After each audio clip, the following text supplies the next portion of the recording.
All right, it's 7:24 Eastern on this beautiful day in September, almost October, and it's gonna start. Or this week we have week 3 of BOL Masters, and today I am joined by 2 members of Team Yippee. It's gonna be Imp2O and Dark Lord.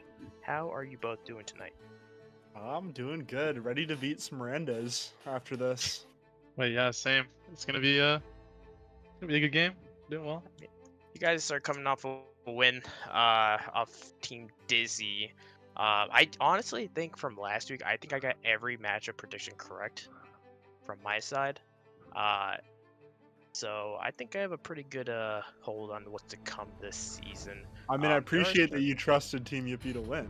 Thank you. Well, the reason why is I casted you guys before, because it was in Titan, I believe, and so I ended up just going with it, and you guys won, and so I think it kind of solidifies who I think is going to be like the, I guess, top dogs in each division, who's going to be like on that cutoff area. So we can go ahead and begin with the power rankings for today, and I just wanted to mention that we did have a change in stream games because I got a message at 3 goddamn a.m. He's like, yo, we are scheduling a match. Where did I post this? And I'm like, well. So we are changing to the Esports and 4490, which I don't know what those numbers stand for, but, and I don't think I should ask. Well, they're last in our power rankings for all of us, so. We all the same rankings. It's actually nuts. Well, I actually don't know. No, the Shadow Government. Who is a person, I don't know if I should say it, but like who they are, but yeah, they ended up filling that last slot just for the hell of it. But yeah, our power rankings for Shurima. Wait, Shurima, Ixtal? I think it's Ixtal. Oh, that's this is Ixtal. Are pretty much the same. There's only one difference, but we can't ask that person why it's different. But I would like to ask you guys to justify some of your picks. I think it's pretty given that we all have Omega as the number 1. King Coney is my GOAT. I can't lie. Probably the best top laner in the league. I know from past seasons and like from other people that they just think he's just like the second coming of like Impact or something like that. But the question about this division is about this middle of the pack. I think we kind of figured out that 4490 might be, you know, a little bit out of the league in terms of who they're playing against. But I could see some upsets happening here and there between like 2 through 3, maybe 4. I think it's definitely what Lit Esports decides to do with their roster going forward, but I could still see this like power ranking shaking up going to like the future weeks. So I'm gonna throw it over to Imp2O. Why do you have? I guess you're 2 to 3. How it is? I guess it's pretty easy for Crabs Radiant versus 2 Flash, but like, why do you have Crabs Radiant 3? You know, I was just looking at their results last week. Really, I believe Crabs Radiant, they did win. But I believe they dropped a game, if I'm not mistaken. Yeah, they did drop a game to Who Flash That, who I didn't think were that good. I know Who Flash That fight support. They're a solid team. I wouldn't say they're super good. We've scrimmed them before. So I think dropping a game to them just kind of made me think, you're all right. You're nothing special, though. And Boomers over Zoomers, yeah, they lost to Omega Grill Masters, but that's to be expected. I still think they're a really solid team. And, I mean, they beat Deadbotting and Lit, so I have confidence in them. I'm not saying beating Deadbotting is an accomplishment, but still, it was a good result for them. I have a feeling that Lit is gonna make a bunch of roster changes at some point where Deadbotting probably won't be playing. I mean, maybe if he could get out of Emerald. I don't know. That's probably a start. But so we haven't seen much of Abstract Pizza Kitchens. That's what their name is. I don't know. Some of these names are way too long. But yeah, Pizza Chickens. And we still only seen one match, and it was last week, which they lost. Do we think that they have a chance, like, kind of? And they lost to Lit Esports 2-1. So we already have Lit as, like, you know, middle to bottom of the pack, and they lost them. So I think it was pretty given that everyone put them at 7 or 6. But do you think the Chickens can actually, you know, bounce back from that loss? And I'll throw it over to Dark Lord for this one. I mean, like I said, I don't think Lit Esports is like a terrible team. I think they they can definitely like not be like the bottom of the pack there. So I think like losing them is not like that bad, me personally. So I think Abstract Gaming Pizza Chicken. I think I think they can bounce back. I'm interested to see what they do. I like I said, when you have like a bye week, like already they only have one game played, so it's kind of like hard to tell. I think the game today I think they're against like Boomers or Zoomers. Yeah. I don't know, I think it could be an interesting series. I mean, if they do win that, I think it shakes things up like quite a bit. Cause I said, Boomers is like obviously you kind of just have to put them at like 2 right now. I feel like. Because I mean they lost to the one team, but it doesn't like mean too much. So yeah, I mean I think if they can like take a game off or even like win that series, I'm pretty sure like it changes things up a lot and it kind of just like skyrockets them up the rankings. Yeah, actually, because that's going to be on Wednesday. They actually rescheduled that one. So we won't know what happens there until a couple days from now. But I think for the most part, everyone agrees what the power rankings is right now. But obviously, that's not set in stone. And if you're in the bottom of the pack, you could always try to prove everyone wrong. So let's go ahead and go to Shurima as we discuss them real quick and then move on to predictions. And this one is actually a little bit more different. But I don't know how much of that is biased. So, I had Dorado at number 1. The government had Dorado at number 1. But you both put yourself at number 1. That's fine. But, and this is where I'm going to have the question, is that Drop Dead Gaming is number 2 for all of us. But the thing is, Dorado would be 3 for you both. Why do you guys think Drop Dead Gaming is better than Dorado? And I'll go to M2O for this one. Yeah, I've never played in a scrim this entire iteration of Dorado Gaming, but we've played against multiple members on the team. And I've also scrimmed and played against DDG, and obviously they have replaced their mid, who was their MVP. So I think they've definitely gotten worse since brutally kicking out their mid laner. But I'm not as impressed by Dorado.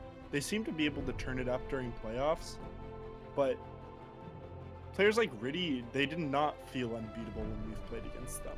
they didn't feel super special. And I don't think this team has all played together before, so I'm sure they're still finding out their groove.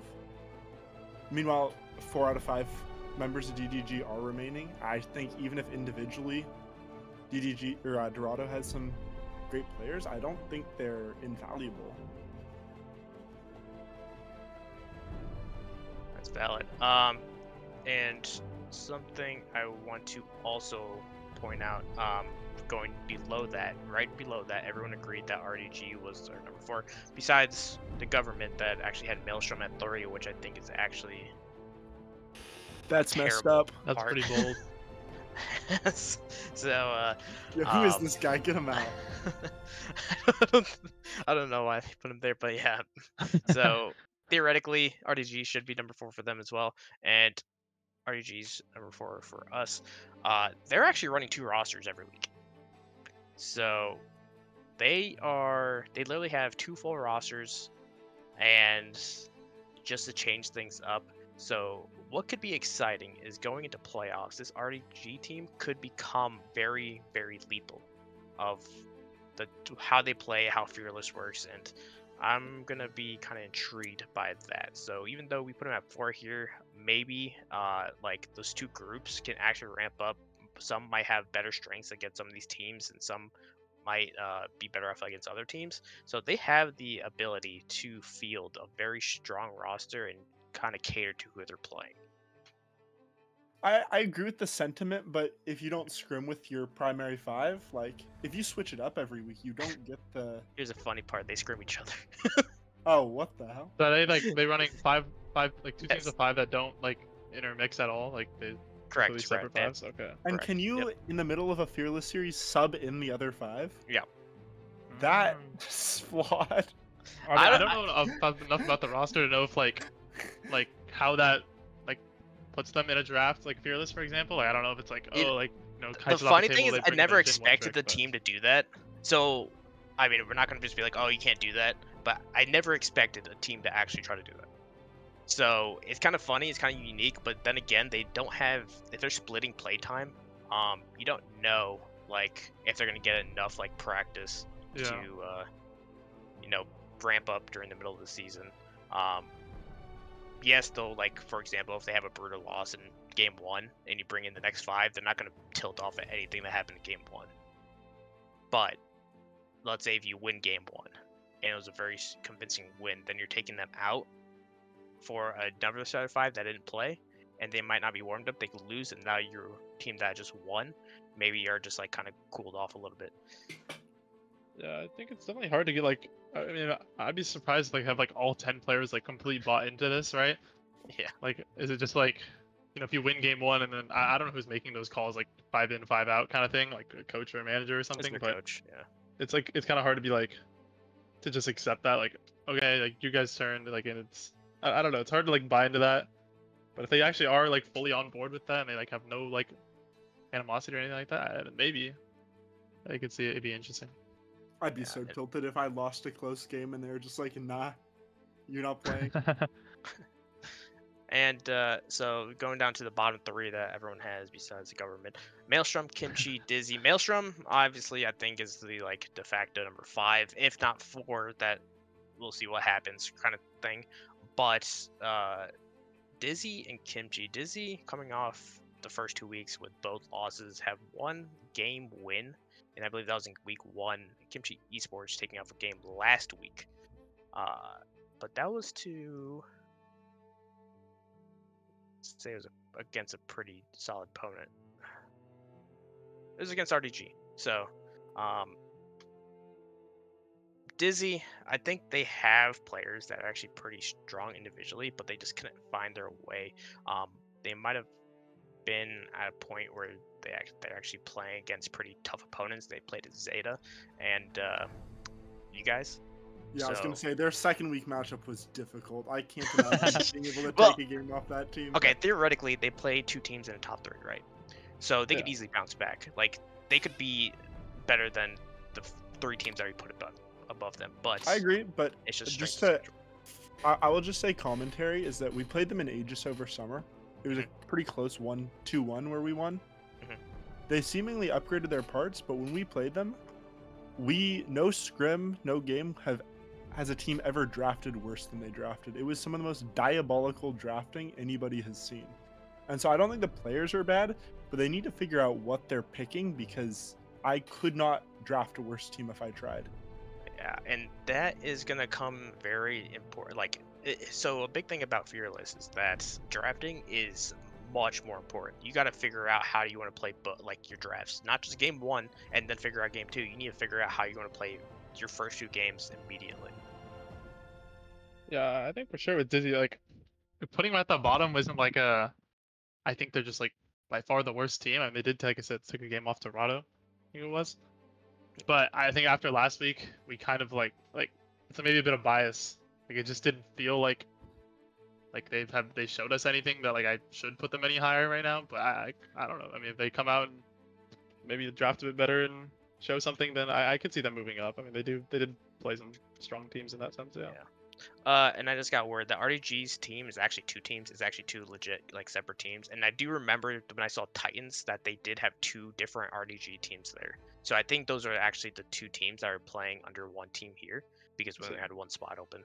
So they definitely do scrim each other and then probably scrim other teams. So it is actually 2 teams on one. Yeah, it's pretty cool to be honest. But I like having to like represent one like spot in the league is kind of hard, I guess, because you always just like want to play. You want to be like the guy doing the playing. Maybe if a team mental booms, you just tell them they get separate. But I think that is it for Power Rankings, and we can move on to predictions. We already gave our thoughts on a lot of these teams, so I feel like these predictions are going to be pretty similar. We have about 15 minutes left before we got to go to break, and I got to go check these rosters because people aren't submitting their player registrations. But we'll go with the first matchup, and that's going to be Team Yippee versus Drop Dead Gaming. And I put Drop Dead Gaming as the winner in this one. Apologize to us right now. Well, the government also picked Drop Dead Gaming. I think it's fair. I think it's fair to choose Drop Dead Game. Like, I mean, we like when we have played them, we did lose in like the past, I guess. But I feel like since I've played them last, I feel like upgraded like our team up quite a bit. And I mean, obviously I'm gonna choose like our own team, but at the same time, like I actually do think we can win this. So yeah, I think it's a very close series. I think it's a tough call to pick. Another reason is because Drop Dead Gaming only had 1 game as well. So if I saw another game of Drop Dead Gaming, maybe I'm more confident in the pick, but it's hard. I mean, you both actually had only 1 game. Yeah. So it's like this is week 2, and week 2 was very difficult anyway. So I think this is going to like a 3-game series anyway. Yeah, I mean, I think looking at the teams, DDG since last summer they kicked their MVP of Titan League Finals. Yeah. Meanwhile, what we felt was kind of our weaker link, since we had a 1 trick last season, we upgraded our weakest link, and they kicked their strongest link. So I think, like, even though we've streamed them in the past and it hasn't been as close, I think this time it's going to be a lot closer. Yeah, I definitely think so. And I think this also solidifies who's going to be like the 2nd seed, or if not 1st seed, depending on that next matchup you play in Dorado. Like, if you guys win, and you play Dorado, it's going to be contesting who's like the best team in this division. Let's go ahead and talk about Team Dizzy versus Maelstrom. And honestly, a lot of these matchups in this division are pretty important because they kind of separate who's should be where. And we actually all picked Maelstrom Esports, and this is one that I could easily see being an upset. As we mentioned, Dizzy played 2 teams in the top 3. Maelstrom played Dorado, and then they also played Kimchi. Yes, they beat Kimchi Esports, but I don't put a lot of weight in that yet. So I think this could be a close series. I still would consider an upset, but I wouldn't be surprised if Team Dizzy won this one. I think as long as they can figure out their drafting, they have a shot. I think we'll know whether they have a shot before the game actually starts. It's just whether they figured out Fearless. It takes some time to get used to. If they've learned from last week, gotten a better read on the meta, I think Dizzy could easily take it. But I just need to see some changes in the draft. They should just get a coach to design Yep. Fearless. Honestly, I don't think they actually have a coach if I remember correctly.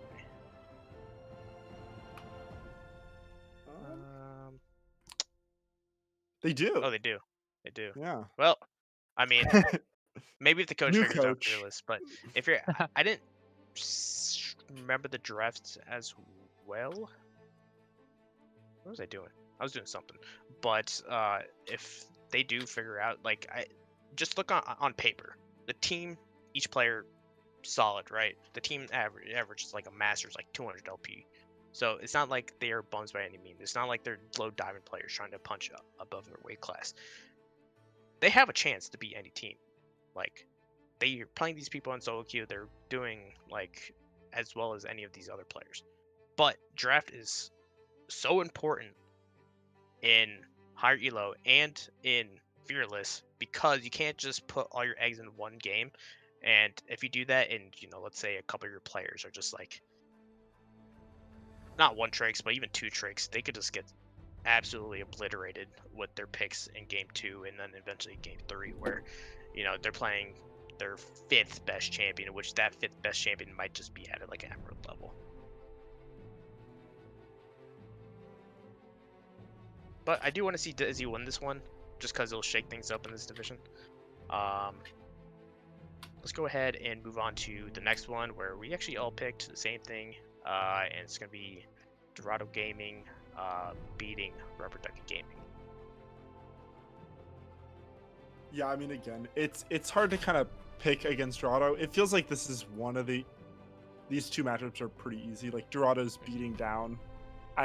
We all had them top 3. Maybe our rankings are slightly different for Dorado. But it doesn't feel like the top 3 teams are likely going to lose to the bottom 4 teams.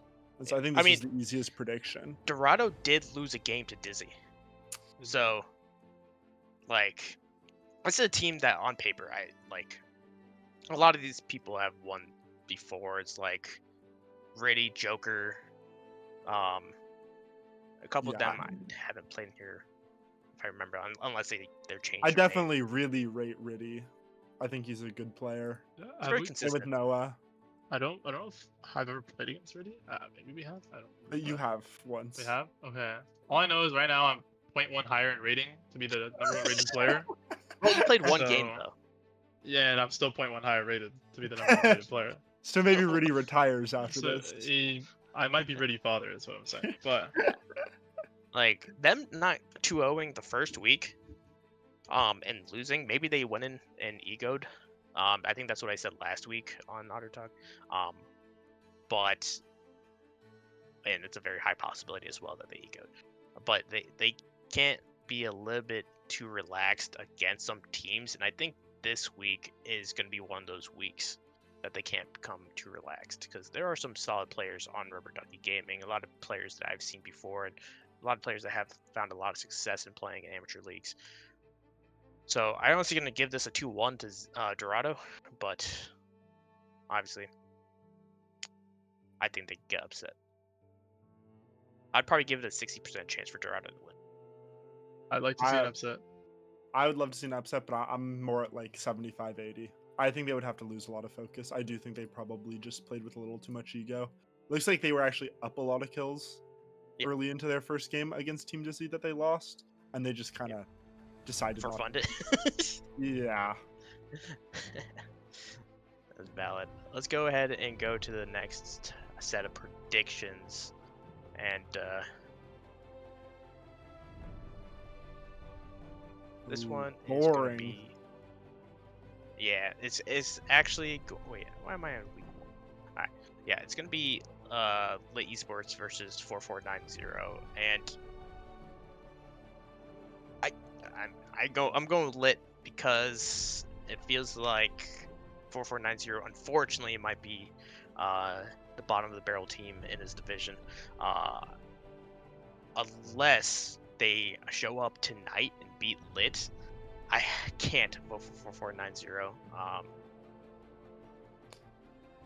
But Yeah, if I mean, Lit loses, then I don't know a lot of the 4490 players. It's hard to rate it. Like, we came into Aegis last split. That was our Team Yippie's kind of first foray into the amateur leagues. Nobody knew who we were. We did okay. We didn't do great, but it could be the same thing with 4490 where people just don't know them. Yeah. And maybe they get their So shit together. I'm gonna tell you, there a few players that were like ended masters last split. I think a lot of them weren't. I think the average of that team was like Diamond 2, which was below the average quite a bit. So I didn't have a lot of faith for the team coming in. I did know that they have to punch above and try to like, climb the mountain to try to beat these teams. But I also did say that they needed to like heavily practice their game because they need to be on point. Because if they're going to be individually outmatched, they need to make sure that their macro and team play is better by kind of be like a cohesive unit in the game. I don't think rank matters as much as a lot of people think, though. Like, our mid laner fights consistently one of the better players, higher rated players. He's never hit masters yet. Hey, I ended D4 last split. I mean, So- I think it matters to an extent, but if you have good team play and you have good macro, it's going to show up more in these leagues when you're playing Correct. with 5. I don't think I've ever seen this team play though. So their competitive experience is probably the most worrisome thing. Mhm. Unless they did play before, but I don't think I've ever seen them play. So their competitive experience might be lacking, which might affect them. Definitely. But who knows? They could learn a lot in a short amount of time and pull a rabbit out of the hat, but we'll just have to wait and see. I might have seen Reese though. I'd like their mid laner. I think I might have seen that name before. But other than that, everyone else was just a straight question mark. Like, I've seen the documents in other league, and I don't recognize a lot of these names. Yeah, I'm not recognizing anybody, but I wish them the. I hope they have fun. And the best part about having a team that everyone thinks is just gonna be a free win is that if they beat you, then you're gonna look like a clown. And especially if let's say if Lit Esports, like, we're talking shit about it and then they lose. Now Lit Esports is now like the team that I'm putting like last for the rest of the season. Dead botting can't have an ego today. Target on his back. This if I saw him win any of these matches in this division, like this one right, actually no, I'd probably say this one in Abstract Gaming Pizza Kitchen is probably the highest chance. And if they win 2 of them, all they really have to do is win 1 more match, and they're just looking at a playoff spot. Interesting. In playoffs is top 4 teams. Top 4, yeah. Okay, yeah. They could sneak in there as the 4th seed. It's not impossible. Last season there was a team that was like, I think they were like 2-4 at the last week, and mathematically, if they won, they could have made it in. Or no, were they 2-4 or were they 1-5? But like, I don't know what happened, but it was like ridiculous how like close the standings were, where to the point where they were able to make it as a 4th seed, but they lost, so it didn't matter. So it's kind of sick. And then we'll go to the last matchup, and that's going to be Boomers over Zoomers against Abstract Gaming Pizza Kitchen, that they need to be limited on how many characters that name should be. I'm gonna go ahead and start talking. I'm actually interested in this matchup because, like you said, I mean, Boomers over Zoomers. I mean, they got like 2-0'd last week. I mean, not like they obviously played like really hard opponent, but doesn't like they're not like a 2-0 team, like showing they should just win this no matter what, or anything like that. And they did get a game taken off them by Lit. So, I mean, I don't see why, like, they just have to win this matchup. Obviously, I did choose them to win, but I don't think it's like a guarantee or anything. This was actually going to be a streamed match, and I kind of wish it was streamed because I was thinking about who's going to be streamed. First of all, I don't want to restream somebody's this early into the season, but this was like the matchup. I was like, maybe this could shake things up like quite a bit, and unfortunately, we won't be able to see it. Uh, I did say last week that Boomers over Zoomers was like my second team in his division, but after last week, I thought they were gonna at least win one series or one game, but they didn't.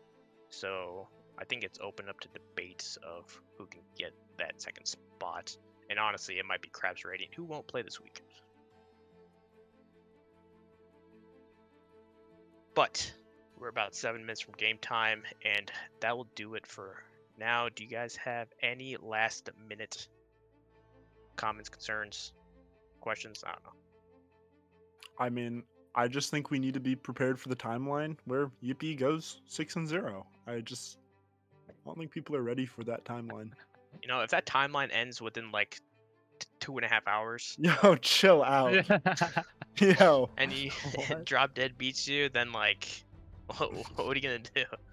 I'm certainly not coming on Auto Talk, and I'm certainly blocking Lesser on Discord so they can't talk shit. Oh man. Well, you heard it here, folks.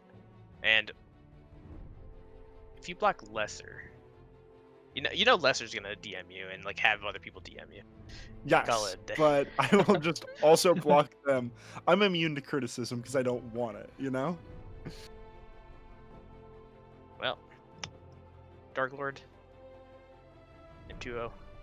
Good luck today. Good luck to everyone else. Thank you, thank you. And Thank you. hopefully it's gonna be a great day of League of Legends. We'll be back in a little bit, and we'll be live with 4490 versus Lit Esports. Don't go away.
Hello and welcome everybody to week 3 of the BOL Masters season. This is also season 12. I'm joined by Thousand Eyes Casts. Not Yanni, but still an upgrade. I'll say don't let Yanni. Don't yell Yanni. Don't.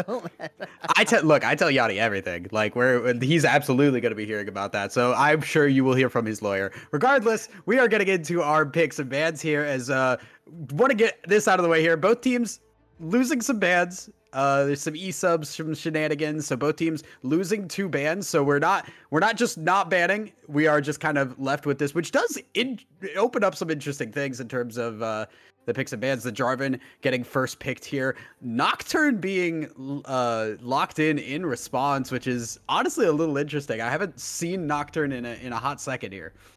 Well, because Orianna is very popular now you get the Nocturne There you combo, go. which is just bread and butter. We're going to see this, and you also take that away from the Jarvan Ori. We should see a Syndra coming in from Lit Esports here. That 2v2 is much stronger than the Nocturne Ori, but once these 2 champions hit level 6, then the Syndra kind of has to deal with, getting just ulted on consistently here. And just for anybody that's tuning in that doesn't know, we are in full Fearless draft for BOL Masters. This is the first full season that they're doing full Fearless, and the meaning of that is that any champions that get picked in this game cannot be picked by either team. They will be shown up as gray on the UI. So this Nocturne Ori is going to be locked out from both teams for the remainder of the series, which is a best of 3 on top of the bans that are coming in. But Thousand, like you mentioned, because both teams lose 2 bans, that opens up a little bit more champion diversity and couple more champions to squeeze through for both of these teams right now. And Lit Esports, instead of opting for the Syndra, are gonna go for the Ahri. A lot more interesting of a 2v2, allows for more flexibility in where you want to go with the Jarvan if you want to roam, but not, I would say, as lane dominant as a Syndra. Yeah, I was gonna say. I mean, it feels like it's like, okay, we're not trying to win mid lane, we're trying to go elsewhere, right? Like Jarvan, Ahri showing up in another lane, whether it be the top or the bottom lane, is a menace to deal with. And there is the response here that you can have with that Nocturne, but Orianna not going to be able to follow up with that. Kai'Sa, I know, has been really strong, as well as the Jhin, which is going to be locked in here on the red side. So standard 80 carries for the most part, although very different in execution. Yeah, Jhin definitely kind of like it concedes the lane. It's just like, hey, I'm going to be utility. I'm going to start things off for my team. I actually really love it with Nocturne Ori because you can kind of just start fights or participate in fights from multiple screens away here. But also on the Ahri note, it also allows you to kind of try to escape the Nocturne Ori combo. The moment you hear the paranoia, you can just start like dashing back to your turret with your Foxfire dash, and generally you should be safe here. So a little bit more survivability as well on the side of Lit Esports. But we get into the second round of bans, and tank supports have been all the love, I feel like, in this latest patch that we're playing with this latest split 14.19. I feel like enchanters and range supports, they're getting thrown out the window unless you're playing Senna. Right, yeah. I mean, Senna is always kind of the exception. I mean, for what it's worth, tank supports have kind of always been the strong meta in terms of competitive play at the very least. And then we're kind of seeing that in these bans. The Braum, the Alistar taken away. What are the other options here? I mean, there's Nautilus that you can go for. But as far as tanks go, Rel, you're already kind of thinning this pool. Poppy is an interesting one. And I actually do think that's a very good ban when you look at what Lit Esports has already put together. Yeah, it's interesting that the Rel now gets taken away as well. Usually, when you ban the Poppy, you want to pick something like an engage support. I wouldn't have even minded if 4490 took the Poppy for themselves into the Jarvan, into the Ahri, into the Kai'Sa, like almost kind of self-banning a little bit there, but I get it. Now, like you said, we've thinned it out a little bit. Leona is available, Thresh. We might actually end up seeing some Enchanter supports here. Yeah, that's the default option, but now you have the opportunity for Lit Esports to get a really massive counter coming in onto this support. Like, there are a lot of champions available right now, Thousand, and this is your specialty, that can like really put a hamper on the Leona.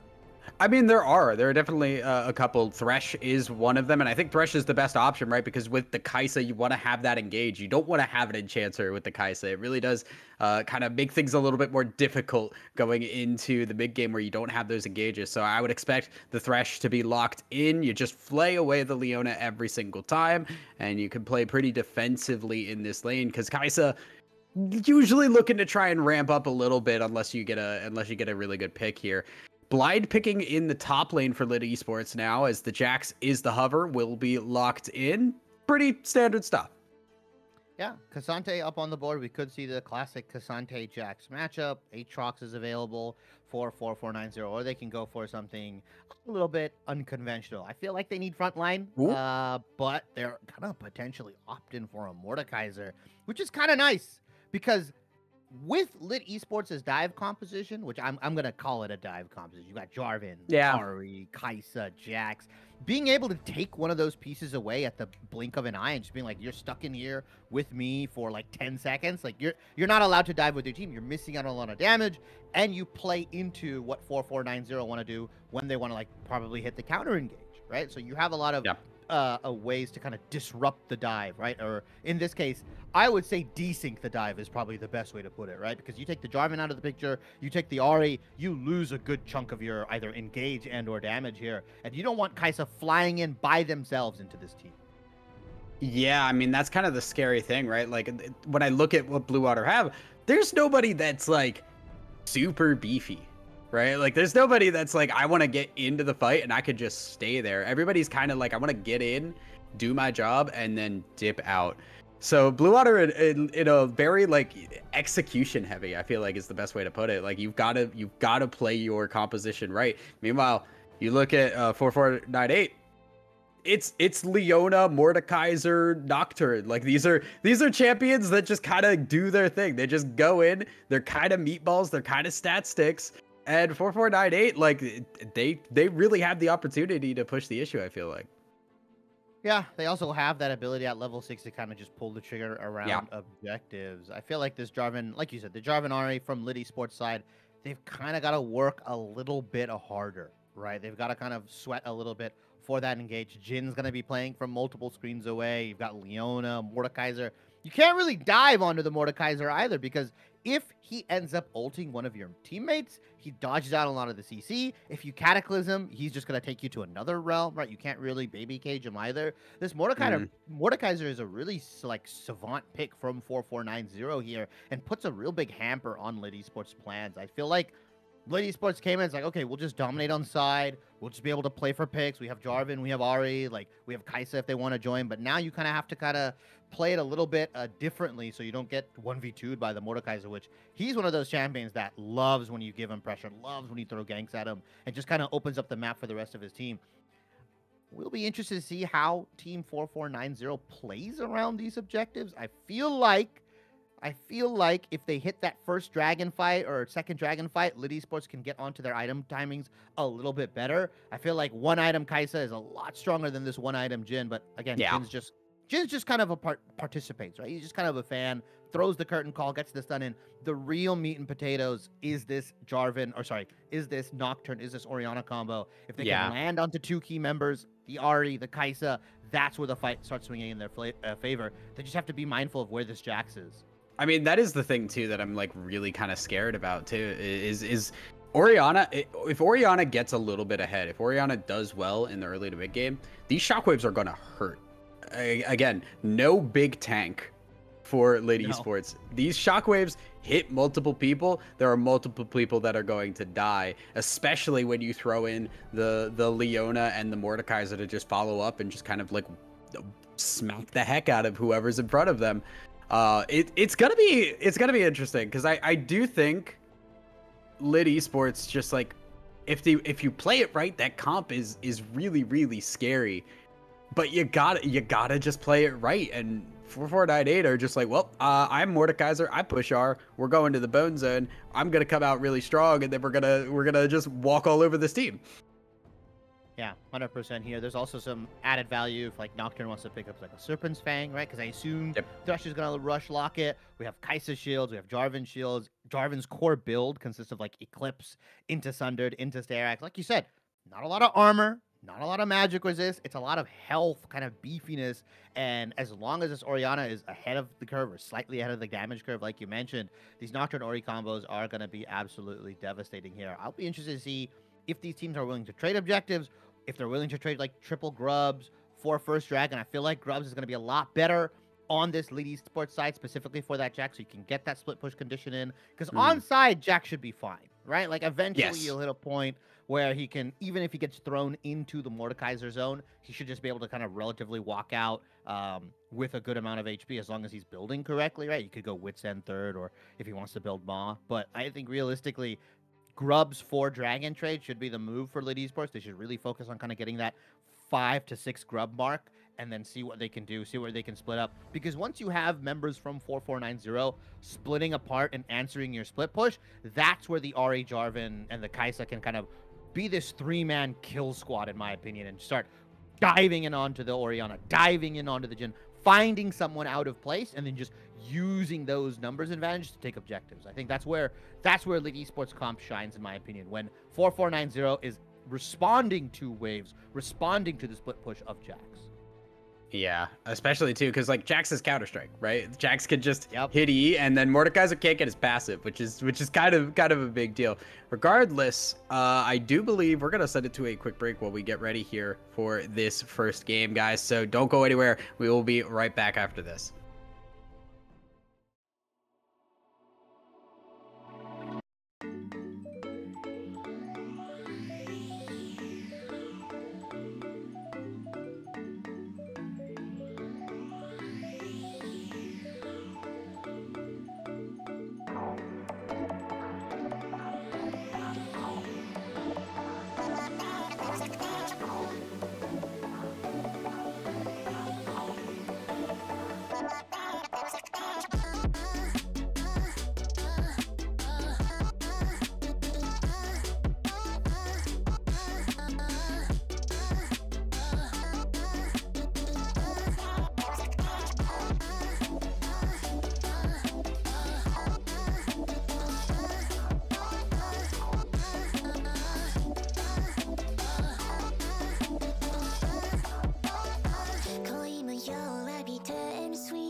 Hello and welcome back, everybody, from that an extended break.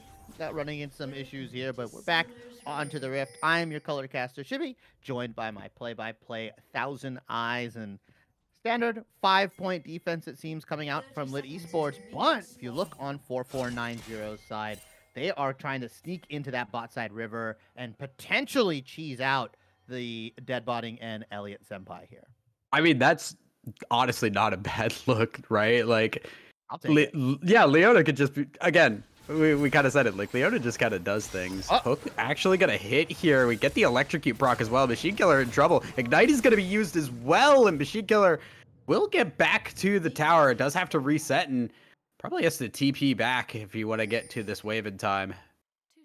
Yeah, it's not gonna stop. That actually stopped the Kaiser W. I want French Caps to flash. So no, bad. My teammates do that. Also, just straight up fighting going on. Remember, Deadbotting has the W on Kaisa, not exactly the skirmish ability, and we'll just blow the flash to get out of that. So that is a flash bone in the bot lane for Deadbotting. Yeah, I feel like Lit Esports could have played that just a little bit better. You didn't have to go through try, especially if you're going to concede that part of the map for that mid lane advantage. Just walk all the way around. Like, you start a W, there's no way you win that right now, right? Especially into a Jhin who's just fundamentally going to be stronger than you throughout the laning phase. You gain that mid advantage, you gain the TP advantage, so I want to see what French Caps is going to do. I like if they're going to, like, super aggressively hard trade into Machine Killer, shove the lane in, and then get a quick item advantage. Either it's an Amp Tome or maybe something like that. That's the flash. Machine Killer might just die, or will have to back. It's just gonna pop the pots. I think trying to stay in this lane. It is a level 1 Orianna. She'll hit the level up, get the health as well. So he's gonna be able to survive. French Caps has burned a lot of HP in the process as well, but you can feel the pressure already in this mid lane. And remember, it is a Nocturne on the side for 4498 or 4490. That one's gonna mess me up. God. Yeah. Oh. Go for the gank anyway? French Caps here. French Caps gotta be careful. No wards have been placed. Yeah, and Furley gonna walk forward. Does dodge out on the Q. Flashes away. Gets out of the gank at the cost of a summoner. So Furley feeling pretty happy and successful with that one. Like, there's a better way that French Caps could have played that. I mean, not having the flash is kind of a bummer, but I want to see this Ahri just, like I said, aggressively trade, as we usually see some trading in that top side here. Use your HP bar as a resource. When you have TP advantage like this, especially in the early game, you essentially have 500 free health, in my mind, at least. Like, you don't want to use your TP while Machine Killer has enough time to come back up here, as AKM Septi is here for that one. Glory's in trouble. EQ doesn't hit, but the flash to follow. First Blood gonna go over to Septi, and now they're just gonna run down Zach, who's also going to fall. That is 2-0 right out the gate for Lit Esports off a beautiful gank by Septi. That Scrying Orb doesn't actually hit anybody, and if I'm Furley here, I am pinging my team's trinket wards all around. Like, you can see that Leona has one up. Yeah. The way these are placed, like dying to the 3.5 minute gank at this level. Come on, guys, this is textbook jungle stuff. Like, we cannot be dying to these kind of ganks. I feel like they're so obviously telegraphed, especially because it's against a Jarvan who opted in to do like a 5 camp clear into a gank. Furley as well was obviously shown mid, so you can't play super aggressive bot because you know he has to start cycling his camps. He went for that early invade. I just feel like No, the Furley. advantage. Gonna get the shield and the move speed. We'll get out of there. Spell shields Nice. the EQ, and we'll survive. So Furley, a little bit of panic, but does walk home safe. Yeah, we'll be completely fine. But as I was saying, I feel like that bot lane advantage that Glory and Zach got for themselves with that tri-bush cheese has just been thrown right down the drain, especially with one of those kills going over to dead bodies here. Albeit, everything that's happened, gold is still relatively even, and that's just CS advantages from that top side, from that bottom side, right? Literally, it's Team CS, 10 CS. I was gonna say, yeah, okay, they lost a little bit of that lead, but they still are about even, it feels like, because of the CS. There's a lot of minions for deadbotting to grab here, but the pressure has been immense, and you can see Glory and Zach, they are not worried in the slightest. Yeah, they got ganked, they lost that fight there, and that cost them a bit, but they're not letting that deter them from keeping to the strategy of just throwing these minions into the tower. Yeah, I mean, this Leona Jin got that early cheese, and they just have not really been able to, you know, at least on Lit Esports side, wrestle away that lane control. Like, you can't see them get any push. They're constantly shoved under turret. Like, they need Septi here to relieve some more pressure. And as long as Glory and Zach can kind of avoid that next round of ganks, it gives a lot of time for Furley to kind of cycle their camps. Because the big point is level 6, right? When you're Nocturne, you want to cycle camps, you want to get as much as you can, and you want to hit level 6 as soon as possible. You see a dragon being started, although Jarvan should be on the bot side. Furley knows that Jarvan started top side because he went for that early invade, so he should know that, you know, Jarvan's around here. I don't actually love this dragon start. No. Your bot lane is shoving in, but Septi might just go for the gank, and we'll see if Furley actually opts to respond or tells his bot lane, hey, back up, I'm taking drag for free. Yeah, Hex Flash over the wall, into the hook, onto Zach. That is the tank they're trying to go in on. Elliot losing a lot of HP, actually gets the kill. Now Glory going for the 1v2 to get something. Barrier is enough. Deadbotting will die to the minions. Furley, in the meantime, does grab that dragon. That's like 2 for 2 with a dragon grab as well. So I guess 4-4-9-0 get the win. Yeah, and I don't think Septi's going to be able to do too much here into the Nocturne. And Septi? It's Septi. Just EQ to the wave. Anyways, Furley. The experience!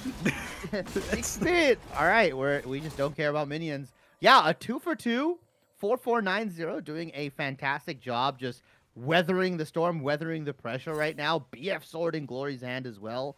Like you mentioned, despite those kills, the lane was still relatively even, so he's able to come back with a lot more pressure. Like, I'm much more afraid of a BF sword Jin than like a pickaxe Rectrix Kai'Sa. Yeah. Kai'Sa's not gonna spike until she gets that, which I'm assuming is gonna go that static shiv, Nashor's, like that kind of build that she's going for. She's opting into that on-hit build. Glory is just going to have a fun time in this lane as long as you can get those short burst-like trades with this Jin.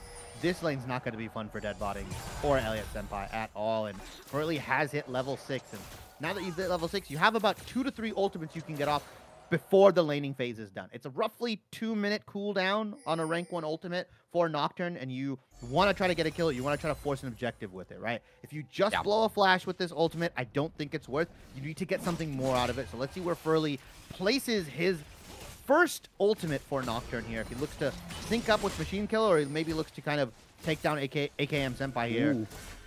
We'll spot out the grubs being done. I don't know if Furley can fight this. There is going to be Jaden coming down here. Will help out. They're just going to go directly onto the Ahri. I don't know if that's the one you want to go on. Does dash away and going back in as the bot lane has moved up. Jin is not here for this fight. Hook hits onto Furley, who cannot get back to the team. Jarvan has showed up as well. Cataclysm to force the flash away. Machine Killer over the wall. But it is a lost fight for 4490. Lit Esports grab a couple of kills there, and they're going to move back over to the Grubs again. Yeah, I don't know. Just insane decision-making coming out from Furley to dive in. If he would have held that ultimate for like 10 seconds longer, there was a really nice Nocturne Ori combo onto the bot lane of Deadbotting and Elliott Senpai, right? And Lit Esports telegraphed the move. Like, they're nowhere in sight. Zach might be in some trouble. Zach is in trouble. Zach is actually no longer in trouble because Zach is dead, actually. Yeah. So, a little bit caught out. Moving back to the lane there. Got to be a little bit more careful there because Kaisa is strong. That's double pickaxe, by the way. So just going for that Q evolve as fast as possible. Yeah, I respect it. I mean, some people used to go like Dirk into pickaxe for the Q evolve, but I'll take it. You know, you're trying to get that burst down because realistically, once you do hit that hook, you have a lot of time to get those stacks off, to get the Q, and just really kind of ramp up the damage here.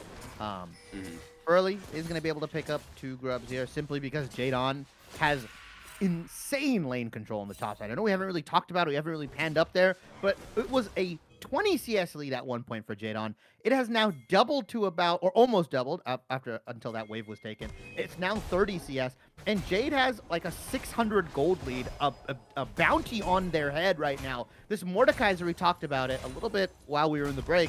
As long as this champion is ahead and can stay relevant, a stat stick champion that just is able to cause havoc against Lit Esports. If Jadon were to fall behind, it would have been a different story, but he's doing fantastic in this top side, especially into the Jack. Oh my goodness, Septi coming in there from behind, flashing forward, will get the 1v1 there, and Zach going to follow as well. They're going to try to give this over to French Caps, who will secure that kill. A lot put into that fight, but it is Lit Esports that get that victory, and they're going to be able to force the TP there. French Cap's going to hold the mid wave there with that. It's very interesting too, because you look on like the Lit Esports side, you watch this game kind of transpiring, and you're like, well, they're being super proactive, they're getting more kills, they're doing like 2-for-1s or 1-for-2, like that kind of stuff. Realistically, the gold is still in favor of 4490, and that's just off of farm. That's just off of like really good objective, like turret plating, right? That they've gotten 2 in the top side, 3 in the bot side, 1 in mid. Like all that auxiliary gold around the map has kind of just evened up the gold here. As Machine Killer is just dead. Yeah, Machine Killer is dead. Dodges out on the hook, hits the shockwave now, but does not have a flash to get back to the tower. Septi's gonna go down though in the process, so it is at the end of it a 1-for-1 trade, and there's Furley to catch the experience. Honestly, a lot made out of nothing for Machine Killer. Yeah, I mean, just a little too close for comfort on the turret here, and yeah, like you said, another 1-for-1. 4490 again keeping the gold lead slightly in their favor, despite the proactiveness from Lit Esports, who probably feel like they're ahead in gold, right? A 9-to-5 kill. You would imagine, yeah. Tab, they're like, oh, we can fight, we're strong. And then they're just kind of getting walloped in some of these team fights here. They don't have the power to contest this just yet. Although Ari or French Cap should be on the move here. Let's see if they can take the Dragon down. Just play for the fight if you're Lit Esports. Yeah, and they're trying to go in now, but there is the Thresh getting caught out. Elliott Senpai in trouble. Zach going in onto the Kaisa. Like, needs the help. Actually gets the kill before getting pulled into the death realm by Jaden. Meanwhile, Curtain Call opening up, hitting onto French Caps as Jaden trying to run down this Ari with no ult. Is just sticking right onto her, and Jaden is unstoppable. The rest of the map is also winning there on that top side, as we see Orianna and Jin doing the work needed, and 4490 get a strong fight victory and a second dragon. What a good TP from Jadon as well, waiting until a couple more resources from Lit Esports side have been invested, right? The flag and drag, the Kaisa ultimate, and then he TPs in, gets a massive ultimate, as Glory is just gonna get picked for being greedy. Like, that happens all the time. This isn't solo queue, man. You can't do that. Like, you just, you reset, and then you go for the wave. I get what you were trying to do. You're trying to squeeze out a little bit more gold. Machine Killer is going to get one more plate here. But despite all that, I mean, 4490, again, coming out on top, even though the fight was started for Elite Esports. It should have been theirs to win. They had the numbers advantage. They played for the fight, despite the paranoia being invested in it. Wasn't really thrown on to anyone other than Elliott Senpai, probably the best target for Elite Esports. you should have won that fight. You should have been a little bit more decisive, especially with your Kaisa being at this 6-3-4 power level, but it's just not enough. Jadon had a really good TP and has now jet setted themselves so far in gold. Once he enters these fights, Lit Esports just cannot participate.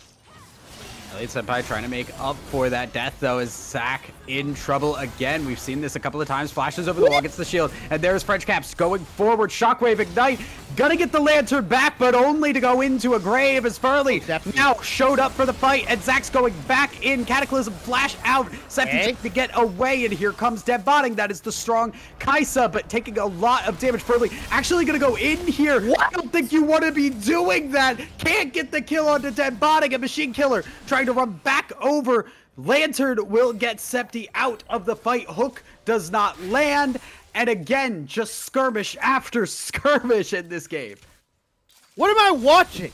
What am 4490? You had that fight. You'd won it. It was yours. But Furley just didn't see an ultimate he didn't want to go in on, like just committing everything. Yeah, you get mid lane tier 1 for your troubles, but I feel like you didn't have to kamikaze into Lit Esports there as top tier 1 goes down, and all the meanwhile that fighting was happening in the mid lane. Glory was pushing that bottom side, ended up getting the tier 1 in the bottom side, and just take a peek, Tess, at the item that the Glory has decided to rush here. We're getting a little silly with it. Bit of a Chad build right there. Oh, yeah, that's either gonna go really well or really poorly is the problem, and especially seeing the score line next to that item does worry me slightly.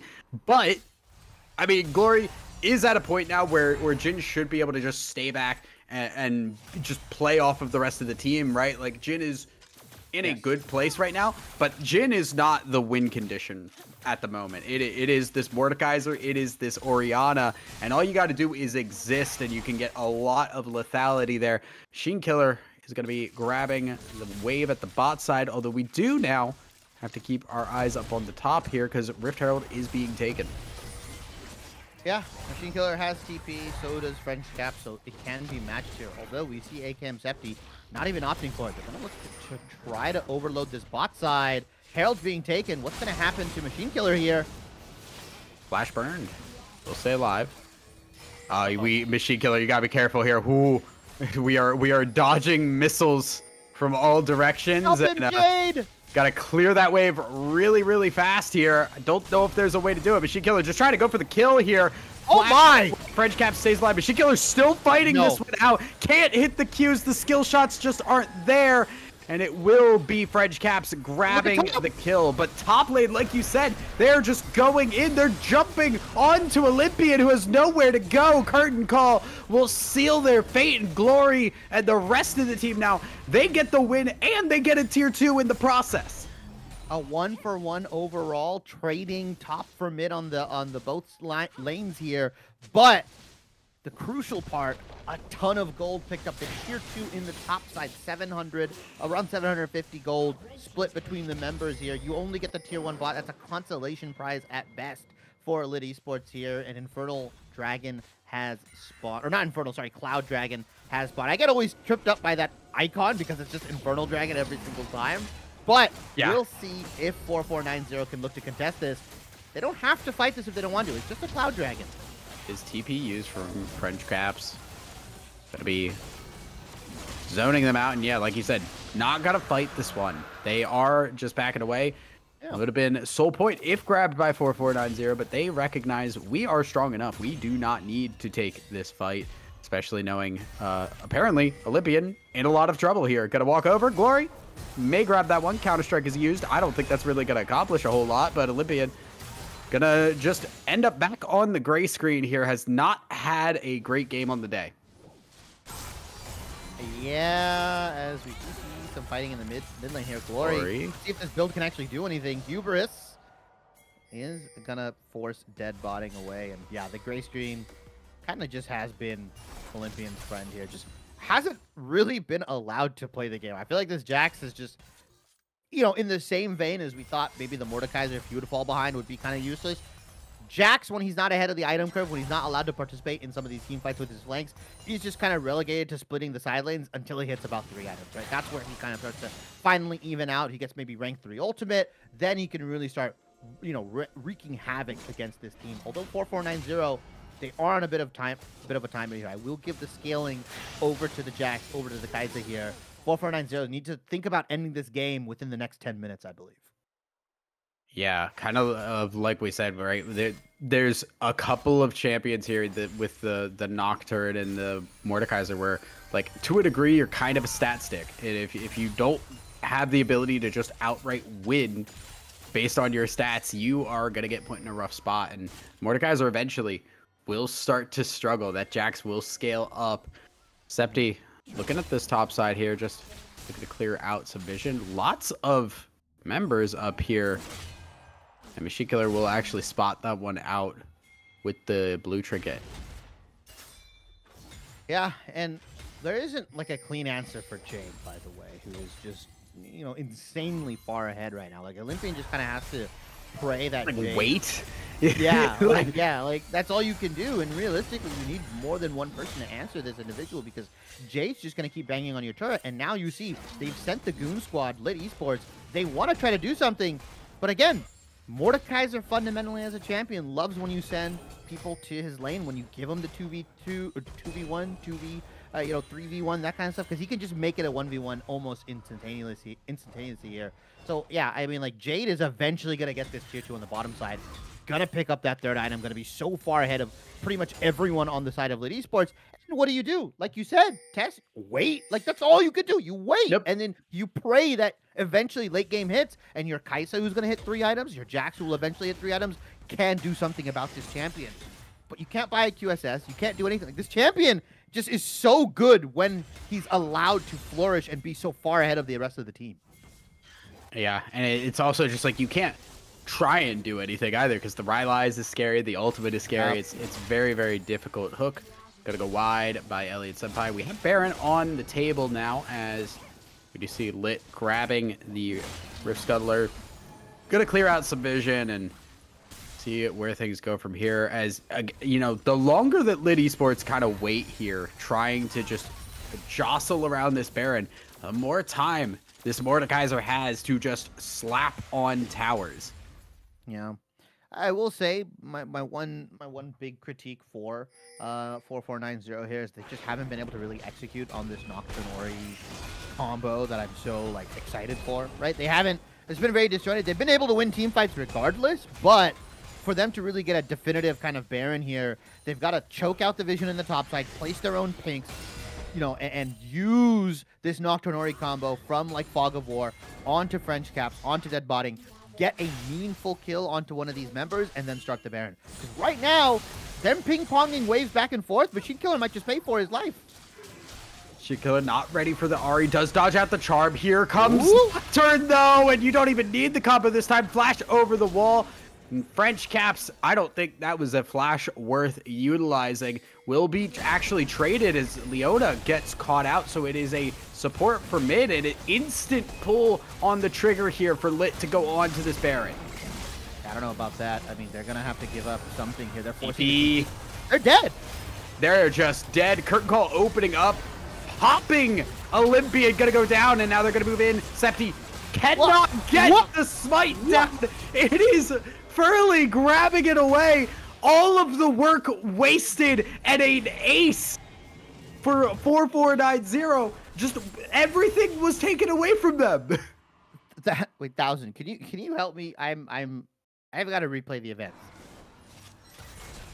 I mean, Lit Esports' mid laner goes down. It is a 4v5 on the map. Lit then decides, hey, now is a good time to pull the Baron.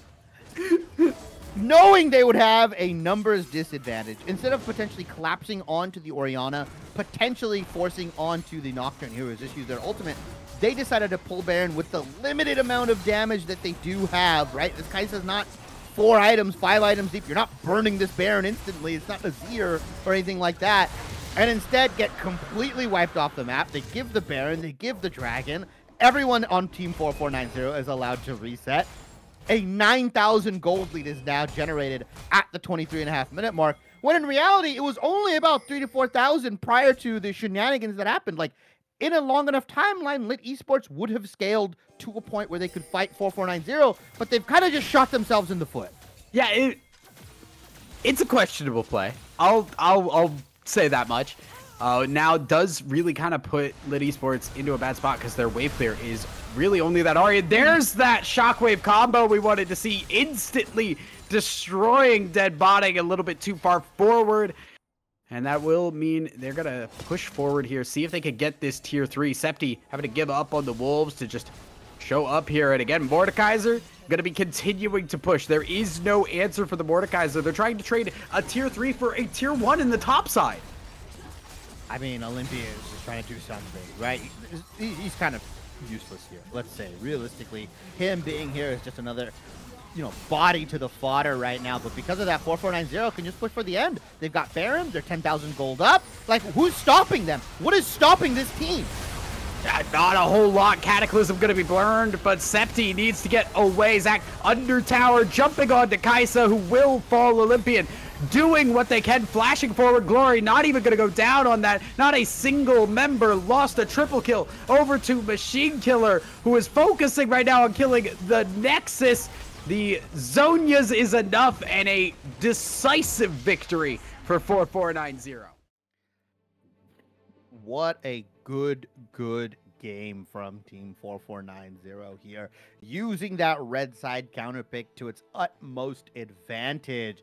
That Mordekaiser pick absolutely dumpstered the Jax here. As you get a quick look at the stats page here. Oh. Surprise, surprise, Machine Killer and Jade, the two highest damage dealers in the game, and Jade as well, going with the flawless victory here. Just a rough game for Lit Esports. Now, reminder to everybody, we are in full Fearless, so these champions are not available again for either team to run it back here. But I feel like 4490 got the better half of this trade. Like, they invested Nocturne Ori, but on the side of Lit Esports, you've taken out the Jarvan power pick, the Kaisa power pick, the Jax that's so heavily picked right now. Yeah, these are all like very good picks right here. And a thing to talk about is like, hey, these picks are now pieces in draft that you're willing to give up. You cannot play them again because of the Fearless format. So you kind of have to weigh them against each other. If we lose on this, what's going to happen? What if we can get this game 2, game 3? These are the teams and these are the concepts that the best teams will master. And right now, Jade pulled out a Mordekaiser, a champion that's not very commonly seen, has the plethora of top lane champions to pick from. And what is Olympian going to pick if he defaulted to Jax? Like, they could just go and swap sides here, but realistically, I feel like 4490 just has a solid concept of what they want to do in this full Fearless draft. I mean, I think what does scare me, just kind of going back to what was picked, right? Nocturne Orianna is good because Nocturne Orianna, like those two champions together, are really strong. Mordekaiser is just a funny, silly pick that does exist. It is kind of like off the meta. All of the champions that were picked for Lit Esports were champions that can fit in multiple compositions. They have that flexibility to just pick them early and then shift your composition as you go through the draft. That option is like not on the table now because all those champions will not be picked up for game number 2. And that really, I feel like, does put Lit Esports on the docket here because 4490 very clearly have their compositions that they want to run in meta be damned. Yeah, I love it too. And yeah, I think it's tough because now, obviously, with bans being lost as well, a couple champions do open up. But if you don't get some of those bread and butter compositions that we talk about, like you said, the Jarvan, the Ahri, the Kaisa. I mean, Jarvan, Kaisa, and Jax fit into quite literally everything. And using such powerful or S-tier picks in Fearless and you lose on them, yeah, like now I need to see where do you go? What do you do? Because Xin Zhao's on the table now. We're hitting a lower tier of junglers. We're gonna hit probably a lower tier of mid laners, other than the Syndra that'll probably be picked up, right? Orianna, Ahri off the table. Like, you're kind of getting into the second best round of all champions here, right? Kaisa and Jin being taken away. Like, Ashe and Varus are now up. Like, these are the champions that are available. We'll see what gets banned out here. But 1,000, I mean, that was just a really good, clean. I'm not going to say clean, but a good, clean use of their composition from 4. Dominant. Yeah, like just very overall control, a little bit of shakiness, but even in that shakiness, more form and pose held by 4490 throughout this game. And they are going to be going up 1-0. We're going to send it to a quick break to see if 4490 can come back and strike again, or if Lit Esports can get their lightning to strike.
Hello and welcome back, everybody, to week 3 of the BOL Masters League. I am Shivy Cash, joined by Thousand Eyes, and we just got off of a 1-0 victory from Team 4490. They against Lit Esports. They have swapped sides here. 4490 is on the blue side. Lit Esports is on the red side.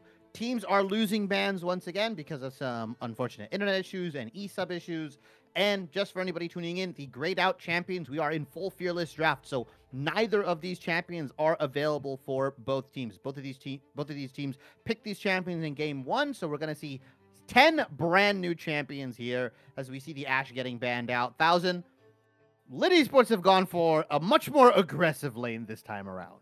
Yeah, and I mean, we're also getting aggression in response. So it's going to be a bit hectic here. We have Lucian Nami, which is just known for being the lane bullies of the bot lane, and we're getting Samira Rel, which is just like, all right, cool. If I hit level 6 and we just go in, we just kill people. And I think the scariest part about that is you already have a Viego too to just add to that reset potential. If you get going, then everybody else on that team is going to get going. So very interesting composition from 4490 right out the gate. Yeah, the Zinzao that we talked about being picked up for Lit Esports here. The Viego is very interesting because I want to see what they're going to pair it up with, either in the mid lane or the top lane. You kind of need, I like to pair it up with like another reset champion. I don't consider Samira like a traditional reset champion because of the way she functions, but I want to see if there's something else that 4490 can kind of cook up either in the top side or in the mid side. Viego Aatrox is like kind of popular, or was like a big thing, or when we see like Viego Ahri, obviously Ahri's not available this time around. We used to see Viego Jinx, but none of these are available.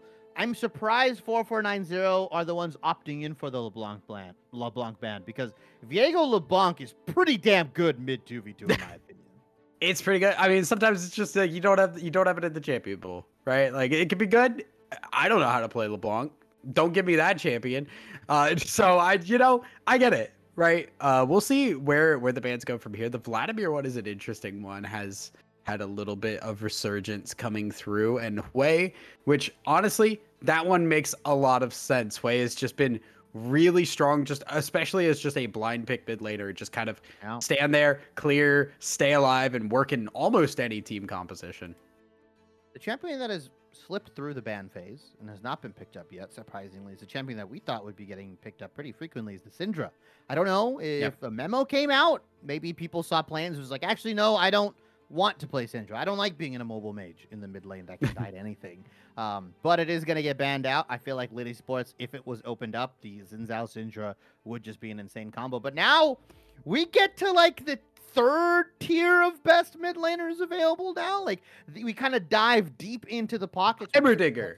Yone, there's a Talia. That's a cool pick. Yeah, Talia is gonna be fun to watch again because it kind of once again kind of fits this mold too of just like you have a really strong early game jungler and a mid laner that can roam. So Lit Esports kind of just like starting to fit a similar style of composition, but considering how game number 1 went, that does scare me a little bit.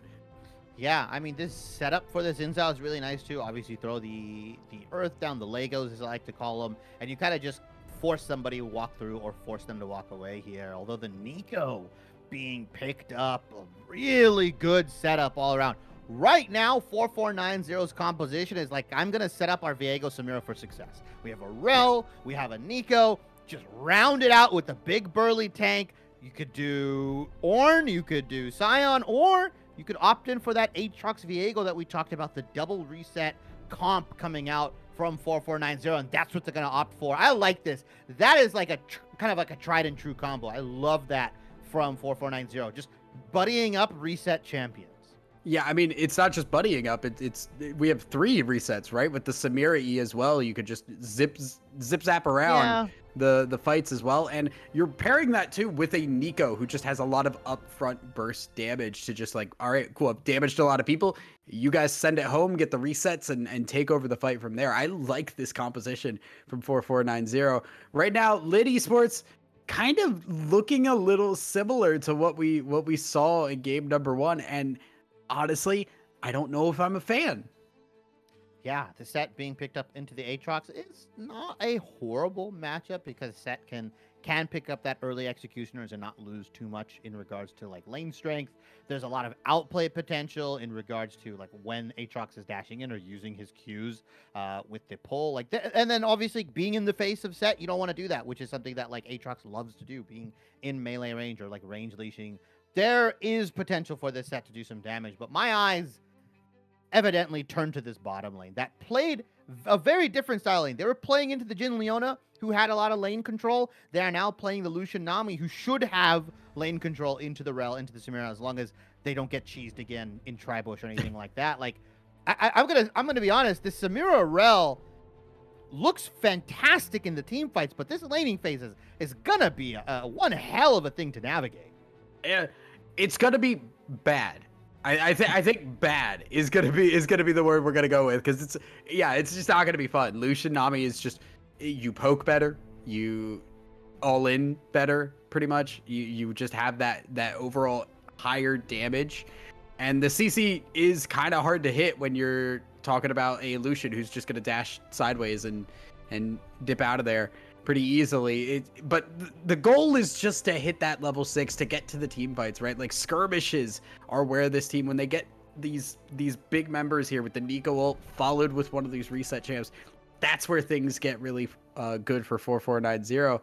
Lit Esports though, they definitely have like the stronger lanes. You have the Set, which is going to be solid into that Aatrox. Obviously, we've talked about the Lucian Nami ad nauseum, and I'd say honestly, even in the mid lane, like Talia at the very minimum could just go even very easily. Yeah, a lot of good potential coming out from Lit Esports, switching it up just a little bit, playing for that lane dominance here. Let's see if 4490 can weather the storm that is Lit Esports, weather the lightning bolts, as we are going to throw it to a very quick break while we get everybody loaded in, everybody onto the Rift. Don't go anywhere. We'll be back very, very soon.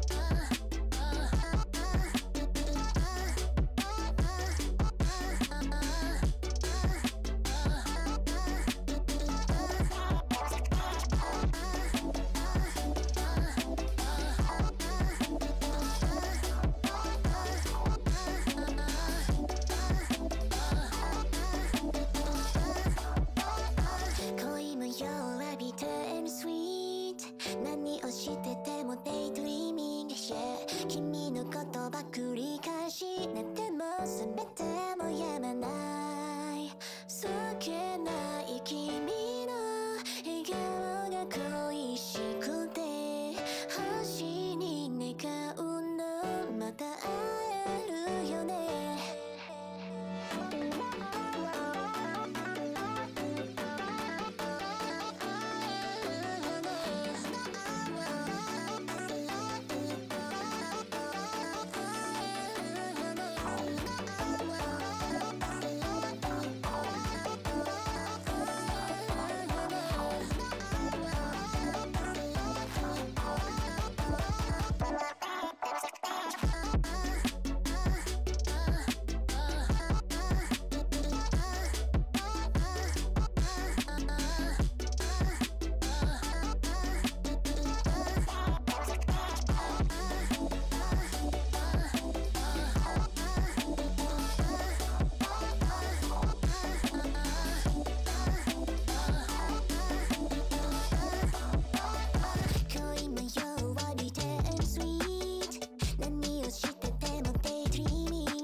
Hello and welcome back, Bro. everybody. Straight into a pause, but we're back onto the riff. It's okay. The game is continuing. I am Shibby, joined by my co-caster, Thousand Eyes here, and we're getting a different look.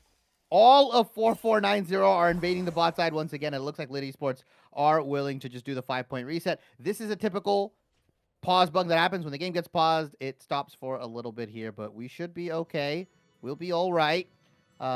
Thousand. Just pause, right? Yeah. Like it's Yeah. classic. And we're off. back to the races. Honestly, you know, we said kind of coming into this, 4490's comp like has just a really strong strategy behind it, and feels like it's got that like level of like, all right, cool, we just kind of exist and we get to do our jobs.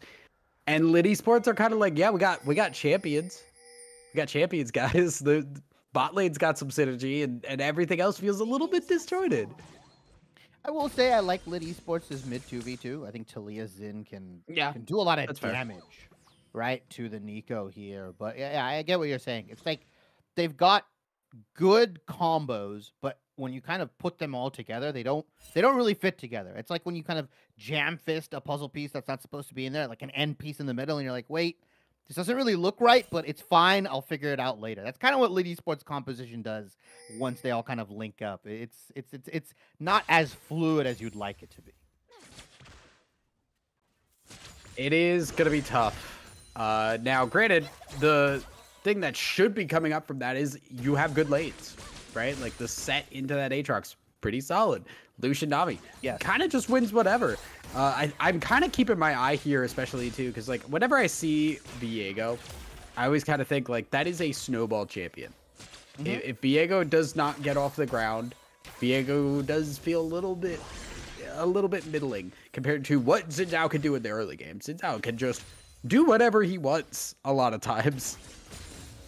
Yeah, functions kind of not as like, I'm not gonna say not as gold reliant, but he can kind of just get away with like not full clearing and doing what he wants, like you said, just because of like how useful the champion is innately. Like the ability to just kind of create a zone of damage and invulnerability is so nice. I will say Furley kind of follows the same theme. Was playing the Nocturne in game 1, is playing the Viego in game 2, and what you'll see at the higher levels, at the very high levels, as long as Viegos can kind of just cycle camps consistently, eventually they just pull ahead to a point where they're allowed to start snowballing and resetting in the fight, right? Like, what you'll see a lot of the time is they'll cycle camps, they'll hit their first item, and then they're willing to fight. Where it's kind of on the enemy jungler that's on a timer to, like, force the issue and force the fact that because of their so non-action from this Viego that you can kind of get your lanes ahead, as Furley is actually tempting a gank here. Oh, Flash W is ready. We're going to go for it into the stun. Flash by French Caps. So it is a flash for Flash Furley. Honestly, not bad. Bot lane getting a little interesting as well as Elliot Senpai can not get back to the tower in time. Glory going to grab the kill, get a shield as well, and try to fight this one out. Barrier gonna keep this Samira from getting the kill just a little bit longer, and Zach will pick that one up. It is a 2-for-1, though, in favor of 4490. Yeah, but I believe Zach also got that Q shield destruction onto the barrier. So, like, deadbotting barriered, and it was, like, gone in an instant. And I was like, wait, what happened to it? Probably, if that's any other support in the game, deadbotting probably lives here. As we did see a kill, or at least, you know, some aggression go onto this mid side as Derrickos. Uh-oh, Xin Zhao. Oh, Xin Zhao coming in, and look at what Furley can do. The answer is nothing. Machine Killer gonna show up and actually gonna get caught out here, hit by the stun, the Talia rocks, and look at the damage, but it's going across multiple people. Here comes Glory to try and clean up. Will go 1-for-1 in this trade. Bubble does hit, big rel stun, but it does not get on to Deadbotting, who's able to put out a lot of damage. French Caps trying to stay alive. Zach flashing forward for the auto will grab the kill, and I don't even know what that was. Was that 3-for-2 or three for two? Everyone other than Machine Killer, funnily enough, ended up dying on the side of 4490. As we see some fighting in the top side. Uh-oh, Jade is gonna burn the flash from Septi here. Flash for flash, some jostling in the top side. But like you said, a 3-for-2 overall. Lit Esports get the better of that, and they've evened up the gold, they've evened up the kills, and they've got some much needed gold onto their Lucian, crucially, right? 2 kills going over to Zach, and I know you're a support man. I know you love getting gold in your pockets, but I can't feel it's that useful into the on the rel right now. Okay, so the one thing you do get is tier 2 boots really fast, which is genuinely like pretty good, right? Like we already see tier 2 boots done. You can move a lot faster. Oh no, Septi, you cannot be getting away with that one. Will get demolished here by this Aatrox, and that is not the position you want to be in as this set. Well, Machine Killer's got to back out. He's going to use that to check for vision. Does Derrickos just WE? Yeah, it's just going to follow up there. Derrickos, yeah, okay. We're going to get the last one. Derrickos. W does hit. Okay, finally. I was really scared there'd be a root and then Machine Killer would be gone. Yeah, I'm pinging Machine Killer's Trinket Ward right now. He's got 2 in the bank, right? Right? Like, you have to ward, especially against an early game jungler like Derrickos. But game 1, a lot more even in regards to gold and kind of kills in this early game, right? We saw, funnily enough, Lit Esports try to be proactive, try to get things going, but 4490 just had consistent gold leads across their lanes. This is a lot more even. This is a lot more fair between both teams, and you can see kind of where the chips are kind of landing here as Derrickos is going to pick up that dragon. I think Zach and Glory just need to get out of there. Like, you got to take some HP. You take the ward out, that's fine. It is just one Cloud Dragon going over to Lit Esports. While you saw on the top side earlier, Furley was able to pick up those grubs here, so really well played from them. Let's see if they try to push for that 6 grub stack, or if they're going to try to trade second drag for a second round of grub. Yeah, I mean, like you said, the big differential here is just the fact that there is no CS lead. The CS lead was really what got 4490, and then the tower lead to just crazy levels of gold lead, even though they were down in kills. Derrickos coming in now. French Cap's trying to bait it out. W does not hit, and Machine is just going to get demolished. Derrickos will grab that kill. Now 3-1 on this Xin Zhao. This is going to be an insane mid-game spike from Derrickos. Zach gonna get in trouble now as Elliot Senpai going very low. They don't even need their Glory. Will grab that kill, and Glory getting a couple of kills. Samira with kills is terrifying.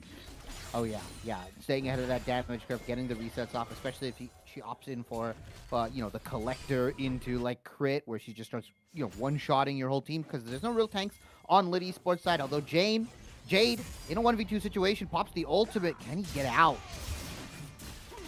He's gonna be in trouble there, going very low, but the healing trying to do something. I don't think it's enough, and Derrickos grabs another kill here.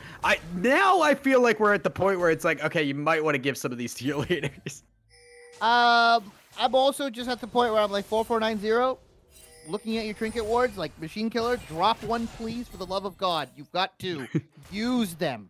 Buy a pink, throw it somewhere, because the only reason Derrickos is able to get these the light scares him, Shibby. Yeah, like Derrickos is just walking in. Like, he's not even like doing any insane pathing, other than that maybe that second gank onto Machine Killer where he went through his own Raptor side. The other ones have just been through the typical spots where you will get these ganks off of, as Machine Killer invests the ultimate, is able to at least get the wave bare minimum, you know, at least even into this mid lane here. But yeah, Derrickos is just taking these kills. That's solo queue mentality test. Like, I'm taking those kills every single time. Like, I can carry on the Xin Zhao. I mean, Xin Zhao's one of those champions that, again, scary when ahead, right? Eclipse, Sundered Sky, Sterax. Like, the build is still fundamentally the same here, and an Eclipse Xin Zhao just starts running through your team. Yeah. Again, 4490 runs into the same problem as Lit Esports. No real true tank until Zach starts getting a little bit more gold in his pockets. So, one thing I'm kind of curious about here is just the fact that, like, I wish we had the ability to see, like, the gold differential by position here, because we're going to see, like, we would see a huge advantage for the support for 4490, but I feel like everywhere else it's, like, very minor, and then Derrickos just kind of, like, dropping Benjamins wherever he goes right now. Yeah, has picked up the full Eclipse here. Picked up his first legendary item at around the 10-minute mark. I mean, he was just so far out of the curve, but AKM Septi not doing too well into this lane. Mind you, this guy was playing jungle literally last game, was on the Jarvan, so I mean, guy just kind of feels like he gets placed everywhere and anywhere that Lit Esports need here. Derrickos is here to cover this Machine Killer. I mean, there's the look. Just dead. I like the look. You know, I did like the look. Regardless, Derrickos now 5-1. Jaden now having to back away. Does dodge out on the Talia W very, very well and gets back over to the tower. So at the very least, it's only Machine Killer that pays the price for their sins. Yeah, I mean, I think what you do is you just go, you check if he's at tower. If he's at tower, you dive him. If he's not, you back up. Like, you don't know where the rest of the team is. You don't know where Derrickos is. He's on reset or not. And it looks like 4490 trying to push for this at least minimum 4 grubs here. Jade on the backside, or not Jade, it's fake Jade. It's actually Machine Killer looking to potentially get an ultimate off. I don't know about this. This is tough. Bubble's going to hit into the Taliyah W. It is going on to Zach, who is only going to go down to half health.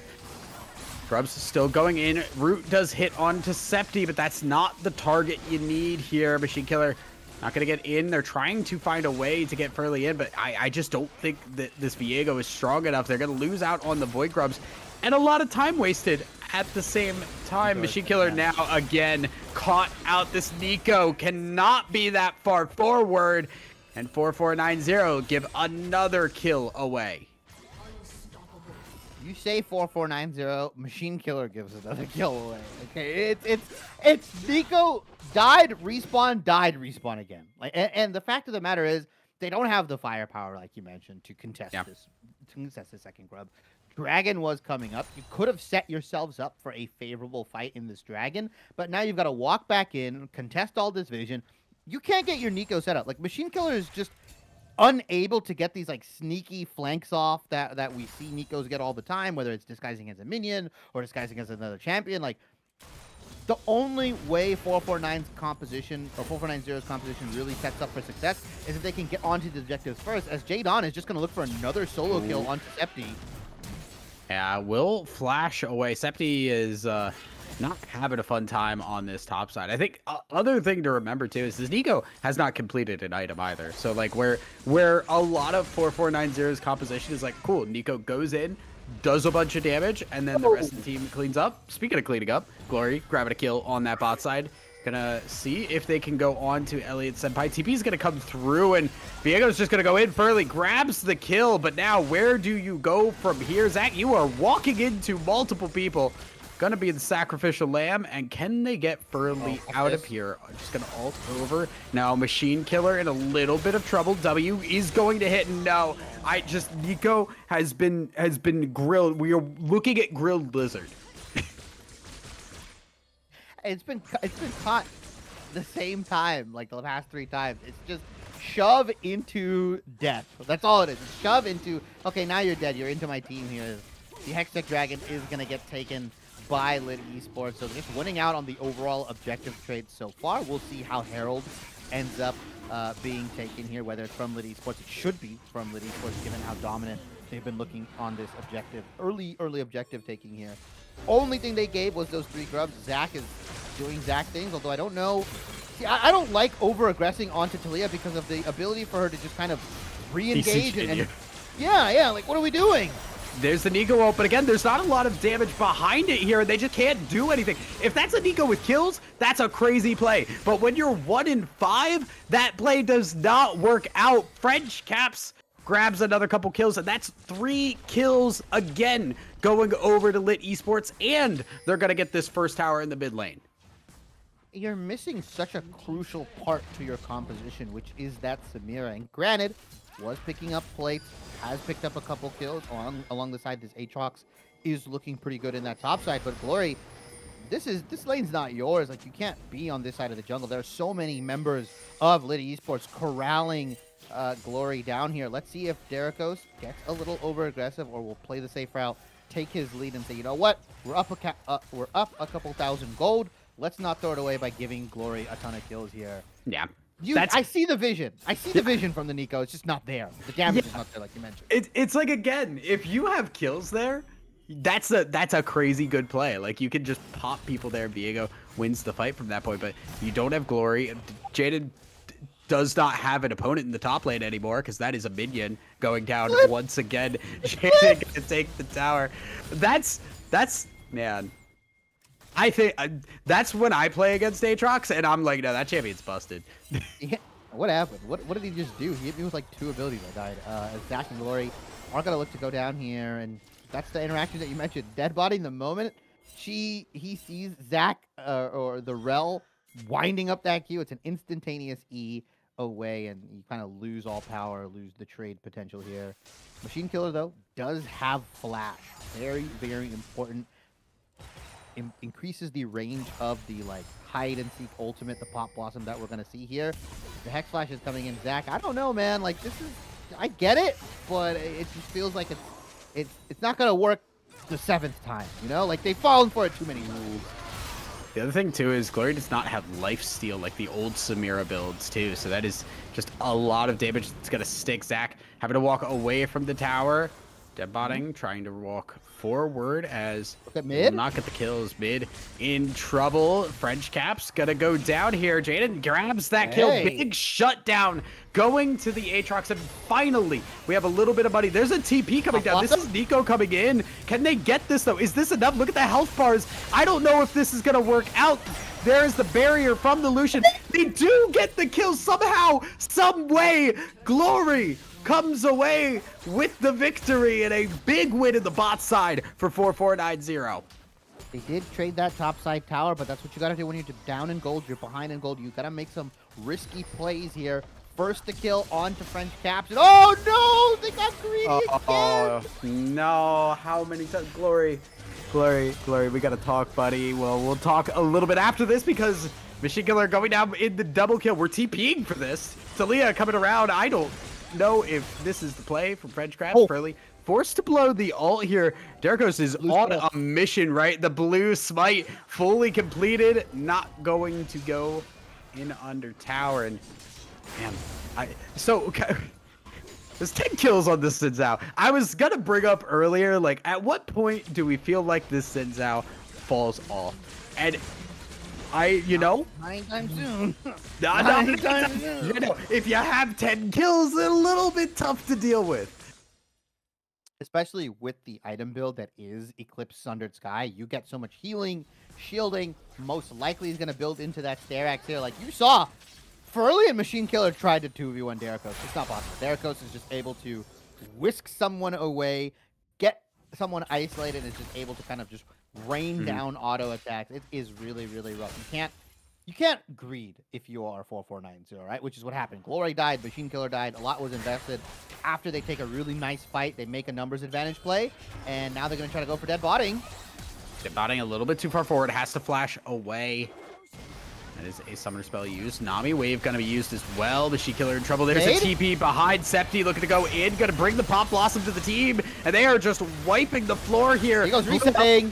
Though, like you said, resets coming through, but not enough. The damage is just way too strong. Samira. Double kill going over. Samira is just not here, finally showing up to this, wants to go for this fight. I don't know if this is a fight Glory wants. Can't get the kills, will only take one with them.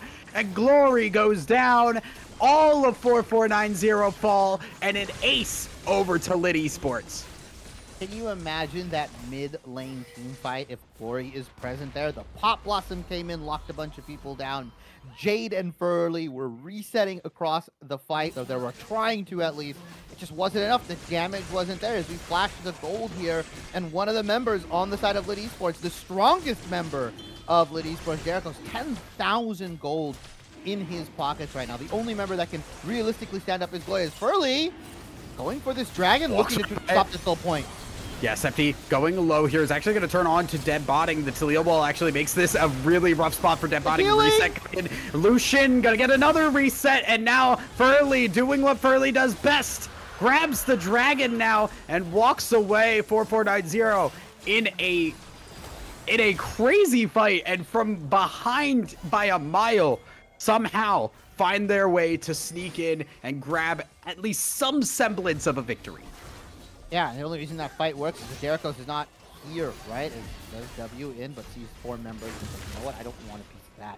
Because Glory got that kill onto Derkos at the very end, it allowed Furley, Machine Killer, and the rest of the gang from 4490 to contest this dragon because Derkos was so staggered from his team in regards to death timers here. So, an advantageous fight for 4490, but I don't know how many more of those they're going to get, as Derkos right now is just, the moment he enters a fight, it feels unwinnable. Like, it has to be Glory in these team fights. We have yet to see the dream 5v5 scenario from 4490.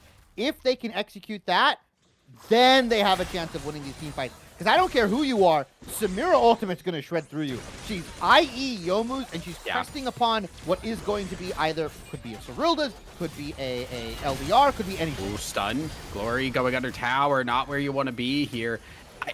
The crazy thing is, I think this is an entirely different game if there's less focus put on this mid lane. If Machine Killer does not try to do things around the map and you just focus trying to get Glory and Zach going, because they had a good thing going early. For early, looking up top side. I don't know if they want this fight. Should have an idea that there are more people coming. TP's actually coming in. TP from the Nico as well. Jaden tried to come in and get this set down before the fight goes off. He actually grabs the kill. No resets for the Viego. Machine Killer will grab one, and Derricos in the mass of enemy team players there will grab another kill. Triple kill going over to French Caps. Dead botting. Another kill going over, and ace once again in favor of Lit Esports, and they're right by the Baron, so they'll take that too. This is rough because Furley just could not get the reset. They tried to attack the tankiest member on the side of Lit Esports. They were looking for a kill, the damage just wasn't there, and Septi doing everything he could to survive as long as possible for the rest of his cavalry to alive. Lit Esports turning this game on its head. It looks like 4490. There were at points in this game where they could have executed their team fight, executed their composition, but now they're so far behind. I don't know what the answer is to Derricos, because he just kind of ease in and destroys your whole team. As he is now crested upon his third item, he's working towards what looks like either going to be a Death's Dance or potentially a Guardian Angel here, both of which would make this Xin Zhao just nigh unkillable. I mean, we said last time, like, it was like, oh, the Mordekaiser's really ahead. You just wait. You can't wait 13 kills worth of gold in this game. It's just, it's really difficult to try and make that happen. And I think the scary thing is too that, like, okay, I think 4490, they have these resets.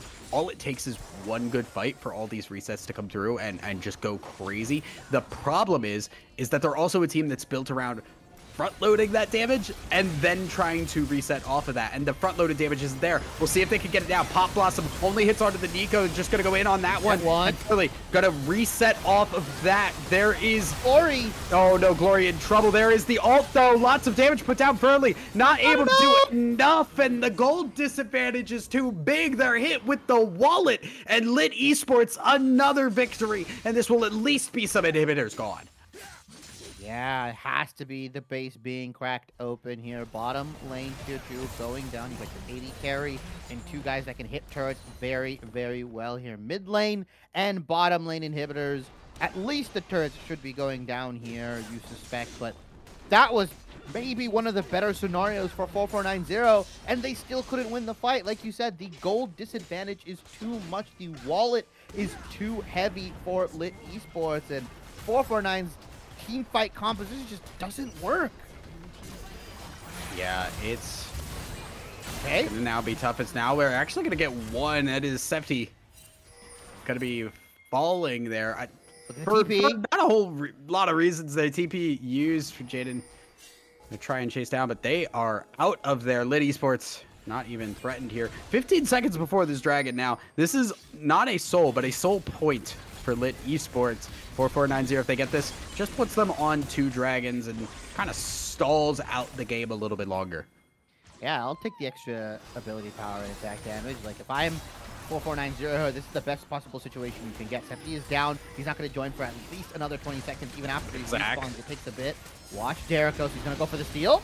Derricos going in for the steal. Furley not even paying attention to it. Does get it stolen away. Big Nico will grab one. That's the Talia gone, but Derricos is just unkillable. Big ult from Glory though takes down the Xin Zhao, and that's the fight that 4490 needed. Dead botting, only barely alive, continuing to run away. Will actually, I think, get away from this. The minions in the base, though, are a problem. 4490 have to respond to that. And while it's a huge fight, it is a soul point grab for Lit Esports, and 4490 can't get anything out of it. There's no way Dead Botting actually goes down here. We have to have the dash. Yes, Will back away, and that's... They win the fight, but what did they get off of it? lose the dragon. They get a couple kills onto Glory here, and realistically, a big shutdown going over in his favor. You don't lose your base. I believe both inhibitor turrets, or Nexus turrets, sorry, are still up, although the left Nexus turret is heavily damaged as we flash towards the gold here. Yeah, Glory is the only one that can match Derikos in DPS right now. Like, even Furley, who's at 10,000 gold, just isn't able to do a whole lot. You saw him. He resetted, and he opted to ult away from Derikos. That's how much power this Xin Zhao has at the moment. This Viego just doesn't seem like it can get anything going. This reset composition just doesn't feel like it can get anything going. They're down not 10,000 gold, but about 8,000. Still a long, long road to climb here before they can think about getting back in this game. 4490, fighting tooth and nail, right? Yeah, I mean, hey, we kind of said, right? Like, all they need is the one fight where they get the resets. They got the resets, and most importantly, they got this Xin Zhao down a huge amount of gold, and that gold, I believe, also went to Glory, which is exactly where you would want it. Furley now looking for a fight here. No Aatrox, no set either, so this is just a 4v4. Stun going to hit onto Derikos. Pop Blossom goes up as well, but they're not doing damage to the Xin Zhao. They do grab the Nami, and meanwhile, Glory going back onto Dead Body, going for the 1v1, does get the kill. Derikos is super healthy, though, and Zach cannot do a whole lot about that. This is not a fight that 4490 wanted. Glory left alone to try and do something is starting to know the Zhonya's. Double kill going over to French Caps, and Lit Esports with another win. Jaden not able to show up for that fight, and now is stuck fighting against the set, has to flash over the Haymaker. Ult from the set is enough, and it is an ace again for Lit Esports, and the final ace needed, because they're going to teleport in and take the Nexus. The composition from 4490 just not able to get it done. Machine Killer died one too many times. You kind of have to look at the 511 Nico and be like, well, you could have died a little bit less to Derikos. Like, this Xin Zhao got so far ahead from this mid lane. Like, the respect was not given, and Derikos just completely ran away with this game. I mean, it's like you put that much money on any champion in the game, and like you put that on a Yuumi, and I'm still scared, right? Like, because that Yumi's gonna hit like a truck. So I mean, yeah, Derikos got an early lead, went crazy with. I want to see the damage because Derikos had to be going crazy. It was actually the Talia. The topping off the damage tree, which like makes sense, but when you see 15 and 3, you kind of are like, all right, like what's the funny damage number of the day? But I mean, regardless, Lit Esports, honestly, I'll be real. Between the games, we were like, I think this is 2-0. We felt like it was 4490's game in the bag. Lit Esports shut us up. Yeah, I mean, Derikos shut us up, right? Derikos specifically did shut us up. That guy walked over, punched me in the mouth, and said, watch this game. Yeah, I mean, the jungle swap came in. Derikos was like, okay, Septi, just play top lane, figure it out. I'll handle the rest here. And it was a good layup from French Caps as well, just really following up onto the Xin Zhao. We talked about the 2v2 and how strong it can be, how they can kind of wreak havoc on the map. And you saw how fast French Caps was there to support Derikos on some of these skirmishes, on some of these fights. And unfortunately, Furley just not really able to get it done. Like, just was a non-factor in this Viego, on this Viego specifically. And we talked about kind of the game that you play against a Viego. As long as you can take advantage of the inactiveness of this Viego and how he wants to farm and cycle camps, Derikos took that and ran with it, right? Constantly ganking mid. Machine Killer, use your trinket wards, buddy. Buy a pink. You would have died at minimum 3 less times. Like, I'm going to harp on it. Lane. Just stay in lane, too. Like, that was the other option, I think. Yeah, it's rough. And, 4490 are going to put their heads back to the whiteboards here, as they will probably opt in to switch sides right now. Red side is 100% win rate, 1,000. Let's see if 4490 opt in for that, or if Lit Esports can mount the mini reverse sweep, the mini reverse brush, let's call it, as we're going to take a quick break, as we will get them into draft, and we'll bring it right back very, very soon.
Hello and welcome back, everybody, to BOL Masters. We've got Game 3 between Lit Esports and Team 4490.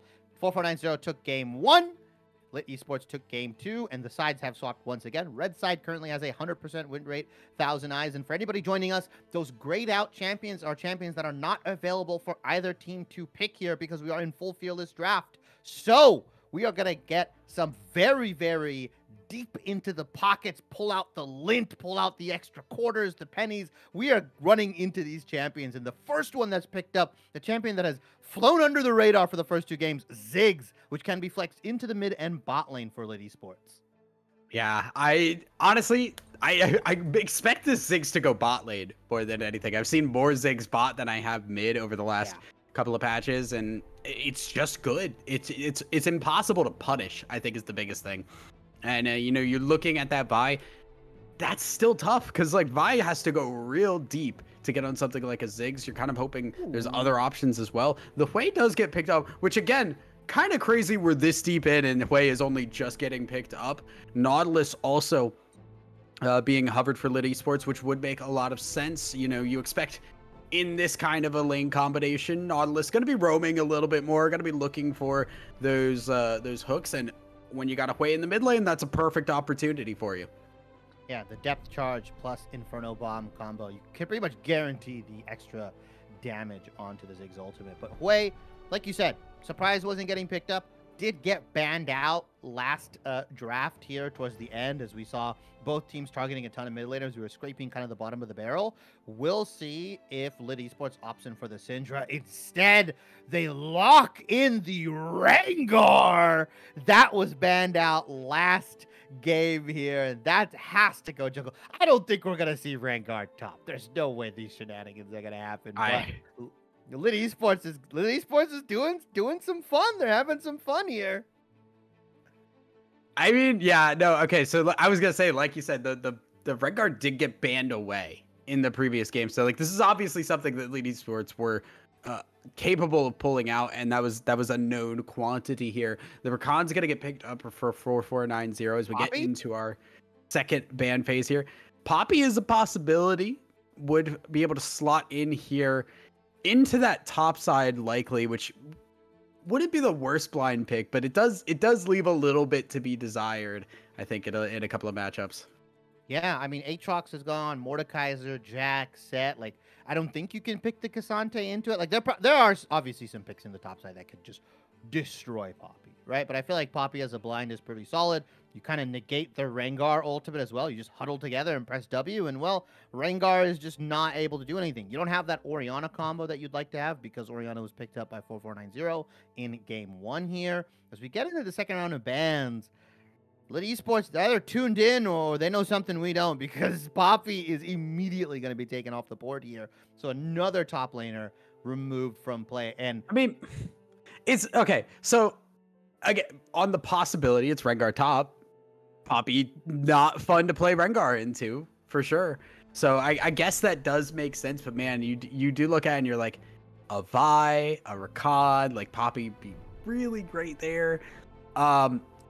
So now we're gonna see like it's just both the Win brothers taken away there. Yone, Yasuo taken away from Lit Esports here, which is different because I don't think we've seen either of them banned throughout this entire series. Yeah, that's in response to the Ziggs, right? Obviously being picked up, you want to try to round out your AD damage in the mid lane. I think doubling up on magic damage, although doable, not really worth it, because then Merc Treads gets a ton of value. Stuff like Abyssal Mask, I mean, it just MR in general becomes that much more valuable if you're doubling up on magic damage here. So we'll see what AD-centric mid laner Lit Esports looks to slot in here. Tristana, I don't think, is going to pop up. Corki as well. Like, these champions, gone is the age of AD mid laners, and we are finally returning. The world is healing, Thousand Eyes. We are back to mages in the mid lane here, as the Garen is also removed from Lit Esports. So I'm very surprised at what 4490 is going to opt in for. I like the Ezreal, safe, solid pick. can do its job into the Ziggs. Obviously not going to get lane shove, but will hit that 2-item power spike and will be completely fine into stuff like the Nautilus, into the Rengar. Into Rengar, yeah. Their counter pick. Yeah, they're going to save their counter pick, R5. They're going to look at the final composition from Blue Water, and they're going to save that top lane counter pick. I just don't know what he's going to be able to pull out here. Like, he pulled out the Mordekaiser in game 1. Fantastic. I think Jay did a good job in game 2 as the Aatrox as well. I don't know what else he's got in his pockets. Malphite! I don't know here. We'll have to see. I mean, so what I'm looking at too here is just like Kled would be crazy right now. And nope. Okay. So the Rengar here, like we kind of talked about it, like Rengar is just a very polarizing champion. If he goes ahead, he gets really, really strong. But you're going into a Vi who could just kind of queue into you, get a shield, and survive pretty easily. Rakan has the charm. Ezreal has the E. There's a lot of champions that actually deal pretty well with the Rengar here. And overall, I think 4490's composition looks overall pretty solid. We're going to get the Ornn pickup here, which now does mean we are getting that Rengar jungle. And I'm assuming Jace mid. Skarner is up. You can pick a Skarner top lane. It was banned out in game 1 here. You could go for something like the Scion. You can go tank for tank. If you want to be really crazy, just lock Trundle in here. This would be a really nice pick. I really like Mundo into other tank lanes because fundamentally, like, Mundo just gets into this situation, into this position where he becomes unkillable. Granted, Ornn also very, very lovely, very good champion at just kind of taking gold and using it and getting into that late game, but Mundo's a much more active champion. He's in your face. You can't really do anything about him, and you have to kind of try to answer him. Well, as Ornn, you can kind of ignore him after his abilities, but Mundo is just going to sit on your face, and you can't do anything about it.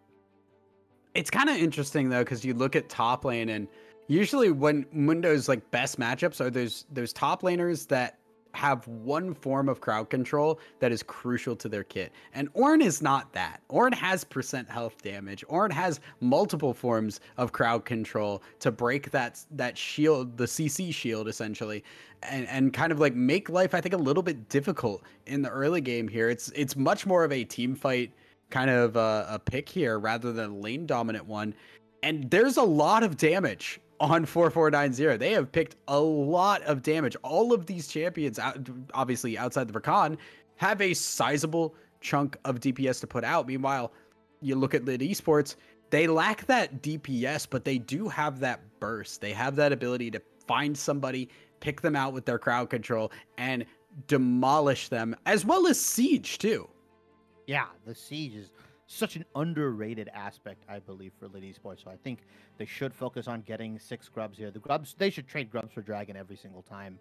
But also, you mentioned, right, like Shock Blast plus Ziggs, like this comp, I think what it would like to do, or how I would assume it would function, is that they burst you down with all their poke, right? They get somebody low enough, and then Rengar ults, Ornn ults, and they're just gonna stack ults on top of whoever is at half health or lower here, right? That's all they have to do. Like, Jace can also go into melee form, can kind of support that like pseudo dive, let's say, but Ziggs is going to be playing 4 screens away. While you look on the side of 4490, they've got a lot of single target lockdown, right? Vi ultimate, Hui has a really good like single target CC if you take into account his fear, his zone that he throws down that kind of roots you, right? He's got a really good single target CC. Rakan is the only one that can opt in for both, right? He can say, I'm going to charm one guy, I'm going to CC them up, I'm going to knock them up, or I'm just going to run through the whole team here with the Mundo. My question is, for Team 4490, is their target selection. How are they going to determine who to kill? Because if they mess up, if they don't hit that execution point where like they stack the Vi ultimate, they stack the Hui ultimate, they hit the Ezreal ult, and somebody dies, if that person's allowed to live, Lit Esports' counterpunch is just too good in my opinion. It kind of is, because it's like 4490 are in this weird place of like they have really good pick, but they don't have champions that punish with pick extremely well. Hui and Ezreal are kind of team fight champions that want to take these extended fights, not that burst to kill somebody most of the time. And the champions that you're looking to lock down with Vial are maybe a Jace or a Ziggs, who's going to be way back in that back line, which your damage is not going to be able to follow through. I get Vi feels strong, and it probably was just like, okay, we can pick it and put it wherever. Feels a little bit off kilter in the context at least of this game, I think.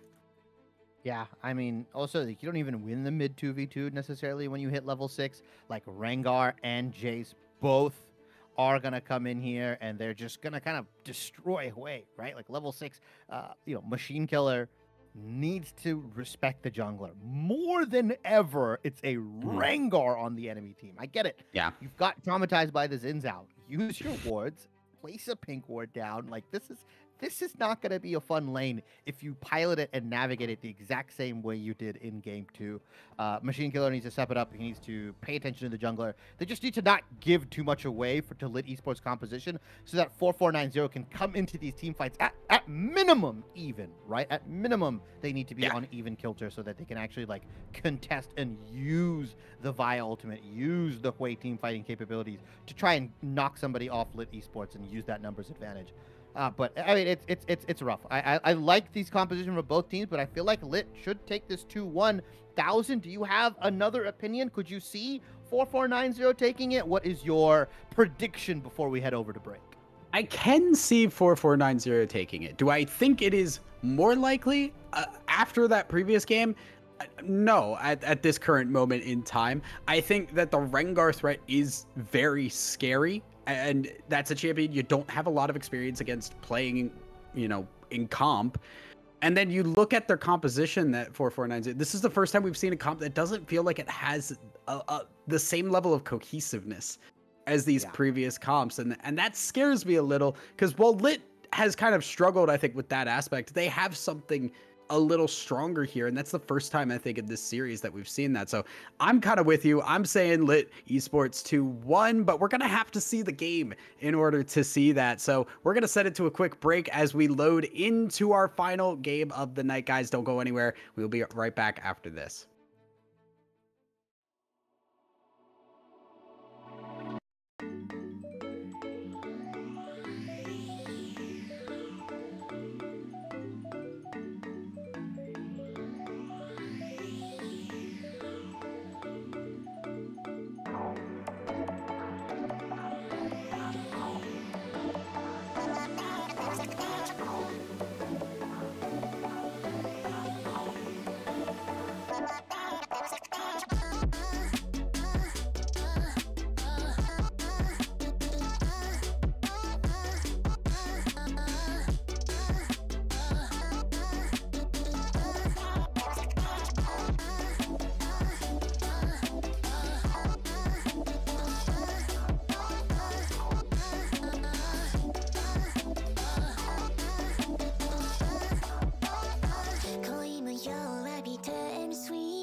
Hello and welcome back, everybody, to week 3, game 3 of the BOL Masters season. We've lit Esports versus Team 4490. I'm Shibi, joined by 1,000 Eyes here, and game 1 taken by Team 4490, and game 2 taken by Lit Esports in a resounding fashion. Is now Lit Esports are the one to kind of press the invade button, while 4490 for the first time this series, 5-point defense, nothing too crazy. Yeah, I mean, you're at the game defining point of the series, right? You don't want to start off on the wrong foot. So I think playing safe makes a lot of sense. Don't want to overdo it. All eyes on that man or woman, them there, Derricos, the jungler, the substitute jungler, let's say, coming in for Lit Esports, AKM, Septi. Game 1 on the Jarvan, lost to Furley, who was playing the Nocturne. Derricos, game 2, subs in, so Septi go top. I'll show you how it's done. Gets absolutely Billy Bonkers fed on the Zinzal, 15-3 scoreline or something like that. And now is just looking to cheese Furley here. Uh-oh, I don't know if they spotted this out. Furley put the ward down onto the blue buff, but has no clue here. I swear to God, if we see another like 10-kill Derricos game, I'm gonna lose my mind, and it's tough because the Vi has to start W for this, so doesn't really like that's not a champion. That's a minion with a little bit of extra damage. Derricos taking full advantage of that, gonna steal away the red buff, and wow, the whole top side is just gone. Yeah, and that's just because of the improper warding, let's say, coming out from Team 4490. They do get a bit of damage onto this bot lane here, but yeah, a whole quadrant just absolutely consumed by Derricos here. Let's see if Furley can answer, if he can take that bottom quadrant, or if Derricos is going to do the Savant thing and just run straight down to his own bottom side so that he gets at minimum a 2-camp lead here. Furley and Derricos are going to meet up in this river, and Derricos has the HP advantage. Oh, Derricos has more than just the HP advantage. It is everything advantage. Just a stronger champion at level 2, and that is rough for Furley, who is again falling apart. Glory's also just getting a kill, by the way. So that's 1 for 1 across the map somehow. 1 for 1 across the map. Let's see if 4490's bot lane is cognizant of Derricos here. The kill happened. You have to assume that he's in your jungle. That's a free blue buff ready to be taken here. And Derricos, like a thief in the night, yoinks the blue buff and is out of there. No face, no case for Derricos here. Yeah, I mean, for what it is worth, we said Rengar needs to start off strong. Rengar has objectively started off strong here, and in Furley, on the Vi, who like has early ganks, but you really want that level 6, is now put pretty far behind on that. So Furley is obviously going to be looking to just kind of play safe, and that gives Derricos all the time in the world here to just do Rengar things. Yeah, and Furley, again, on a champion that wants to, like, cycle camps, right? Really needs to hit that level 6 point before they can really start kind of contributing. Not that Furley is not a champion, like you said. Oh! French cap is dead, right? You would imagine here, there is going to be the kill, and Furley gets that. Honestly, you know, usually I'm like, give it to the later. This time, Furley getting a little bit back here is pretty nice. Yeah, also the TP was committed really early from French Caps here, right? TP'd back to lane and then ended up dying. So this massive wave, this cannon wave is going to be missed, or majority of it is going to be missed by French Caps here. So really well played. The flash for flash trade, and Machine Killer making up for his game 2 performance. French Caps hopefully not looking to mirror what Machine Killer did in game 2. Respect the jungler, guys. Respect the jungler. It is a champion on the map. You have to be cognizant of where it is. Use your awards. This is not just a PSA to Lit Esports and 4490. This is the epic solo queue teammate I've ever had. It's like, is it Lit Esports or is it Dark Esports? Because right now we're not seeing anything. Lit Esports, maybe a little bit of work on the warding here. For what it is worth, Derricos, you know, walking into the dark, not afraid here. Furley just getting chased away. This top side has just not been, it does not belong to Furley. Derricos gets 3 quadrants of the map. Yeah, gentrification will do that, Tess. So Derricos gets top side along with French Caps here, and Furley is just relegated to this bot lane quadrant. Oh, Man. I didn't realize we were gonna get political. Oh, no! What you talking about? I don't know what you're talking about. Derrickos has been having a ball invading Furley here, but we didn't really talk about that top lane matchup, not rightfully so. Oh, there's that mid lane gank! There's the mid lane gank. Nautilus doesn't need to be bought to help the Ziggs. Can come mid to grab the kill onto Machine Killer, and I can't even like really blame Machine Killer for that one. That's just like a little tough to deal with. Yeah, you called it out in the draft too, right? This Nautilus picked in this bottom lane isn't really going to be like buddying up with the Ziggs. It's instead going to be looking towards that mid lane. And you mentioned Hwei is a very juicy target, especially a flashless Hwei.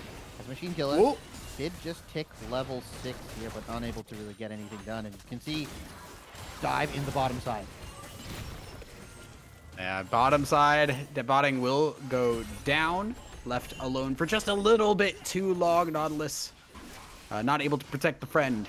And bot side, Zach will survive just barely. Furley also getting this dragon here in response. So, you know, Furley able to make up lost ground, able to match on these objectives. Really, really crucial considering how rough of a start that was.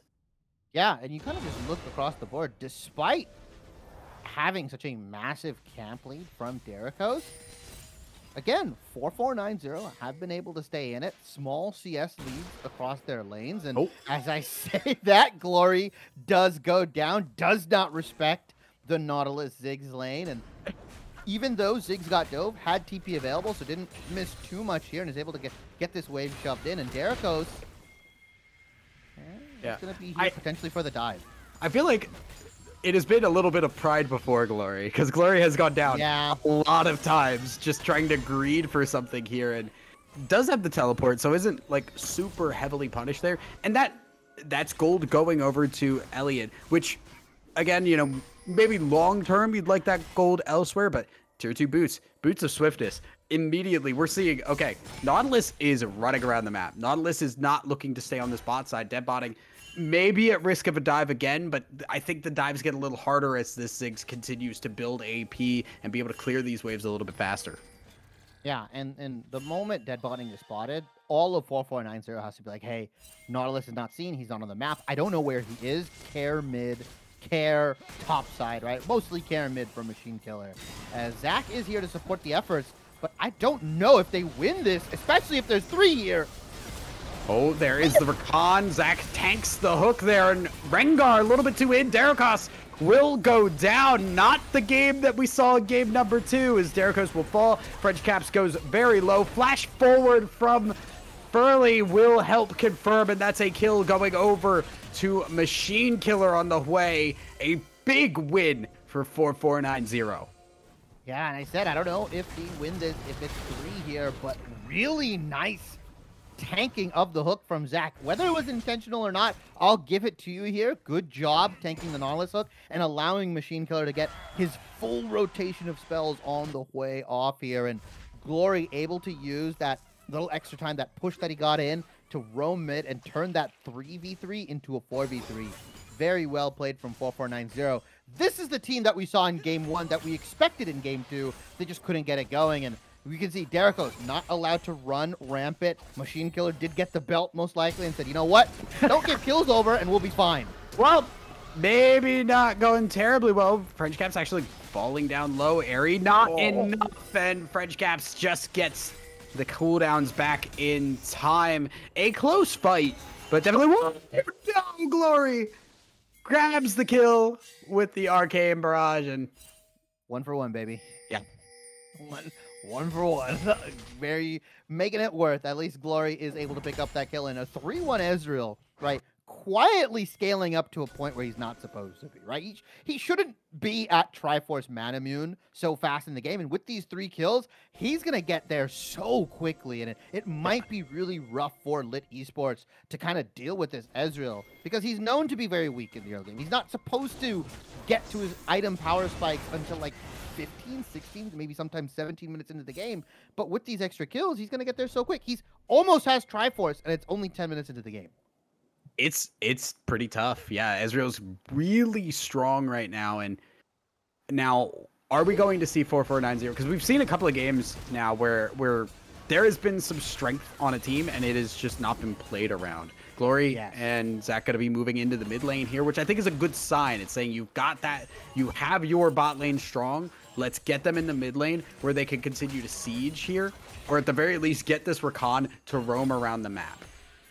Yeah, I love it when they start moving it. As now, we see Derrickos looking to get aggressive onto Furley. I like that 4490 is trying to deny the extra grubs. Like you mentioned, the siege potential of the Jace, of the Ziggs, can just get exponentially worse for 4490 if Lead Esports is allowed to grab 4, 5, 6 grubs here, because the pushing power becomes so disgusting.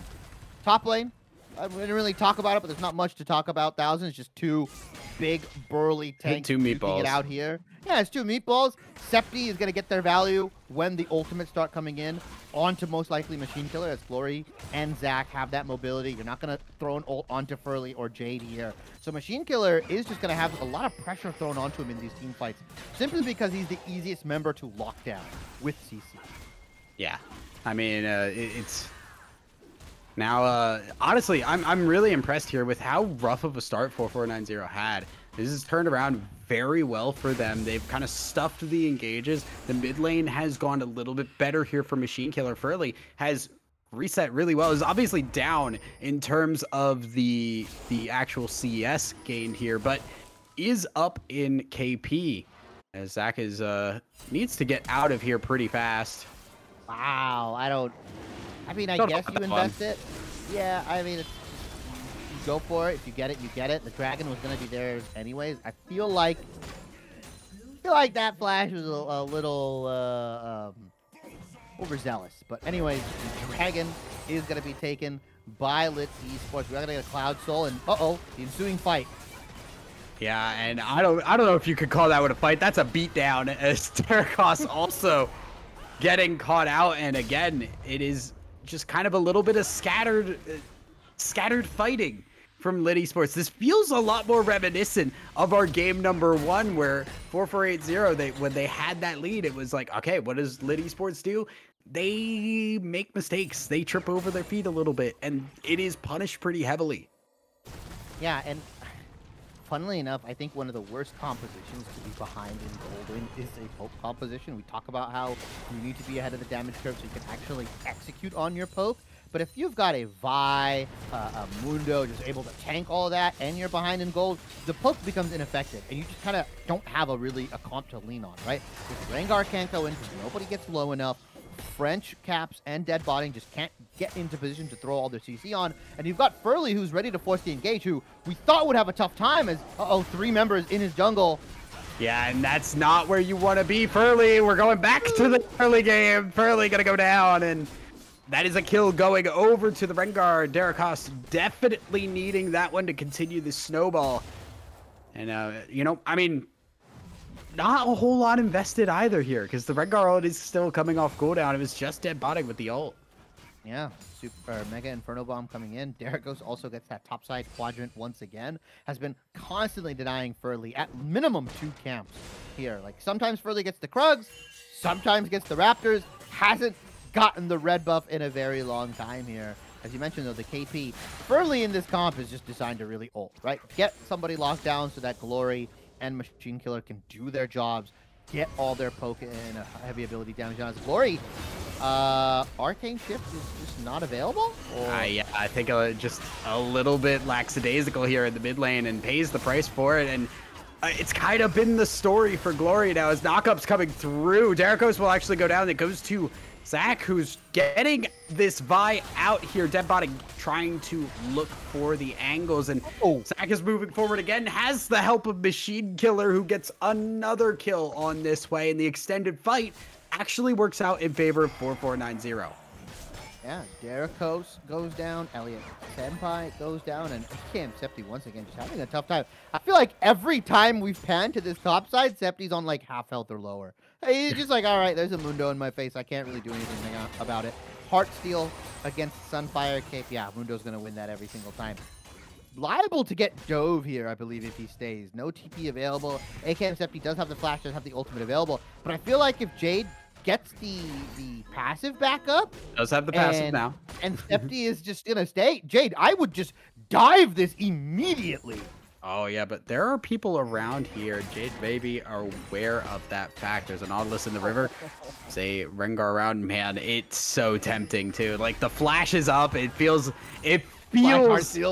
yeah, like you could just go for it. We're gonna see the Rift Herald started up. TP being used to try and get over to this because there is a Nautilus in the vicinity and 4490, they want to get... Oh, no, you don't want to be checking that one. Zach will be able to dash away. And Lit Esports, they're just going to give this one up. Yeah, I mean, with that top lane pressure, right, that Jade has been able to kind of put onto Septi here, that allows for the Rift Herald. And I love this itemization from Zach coming out here.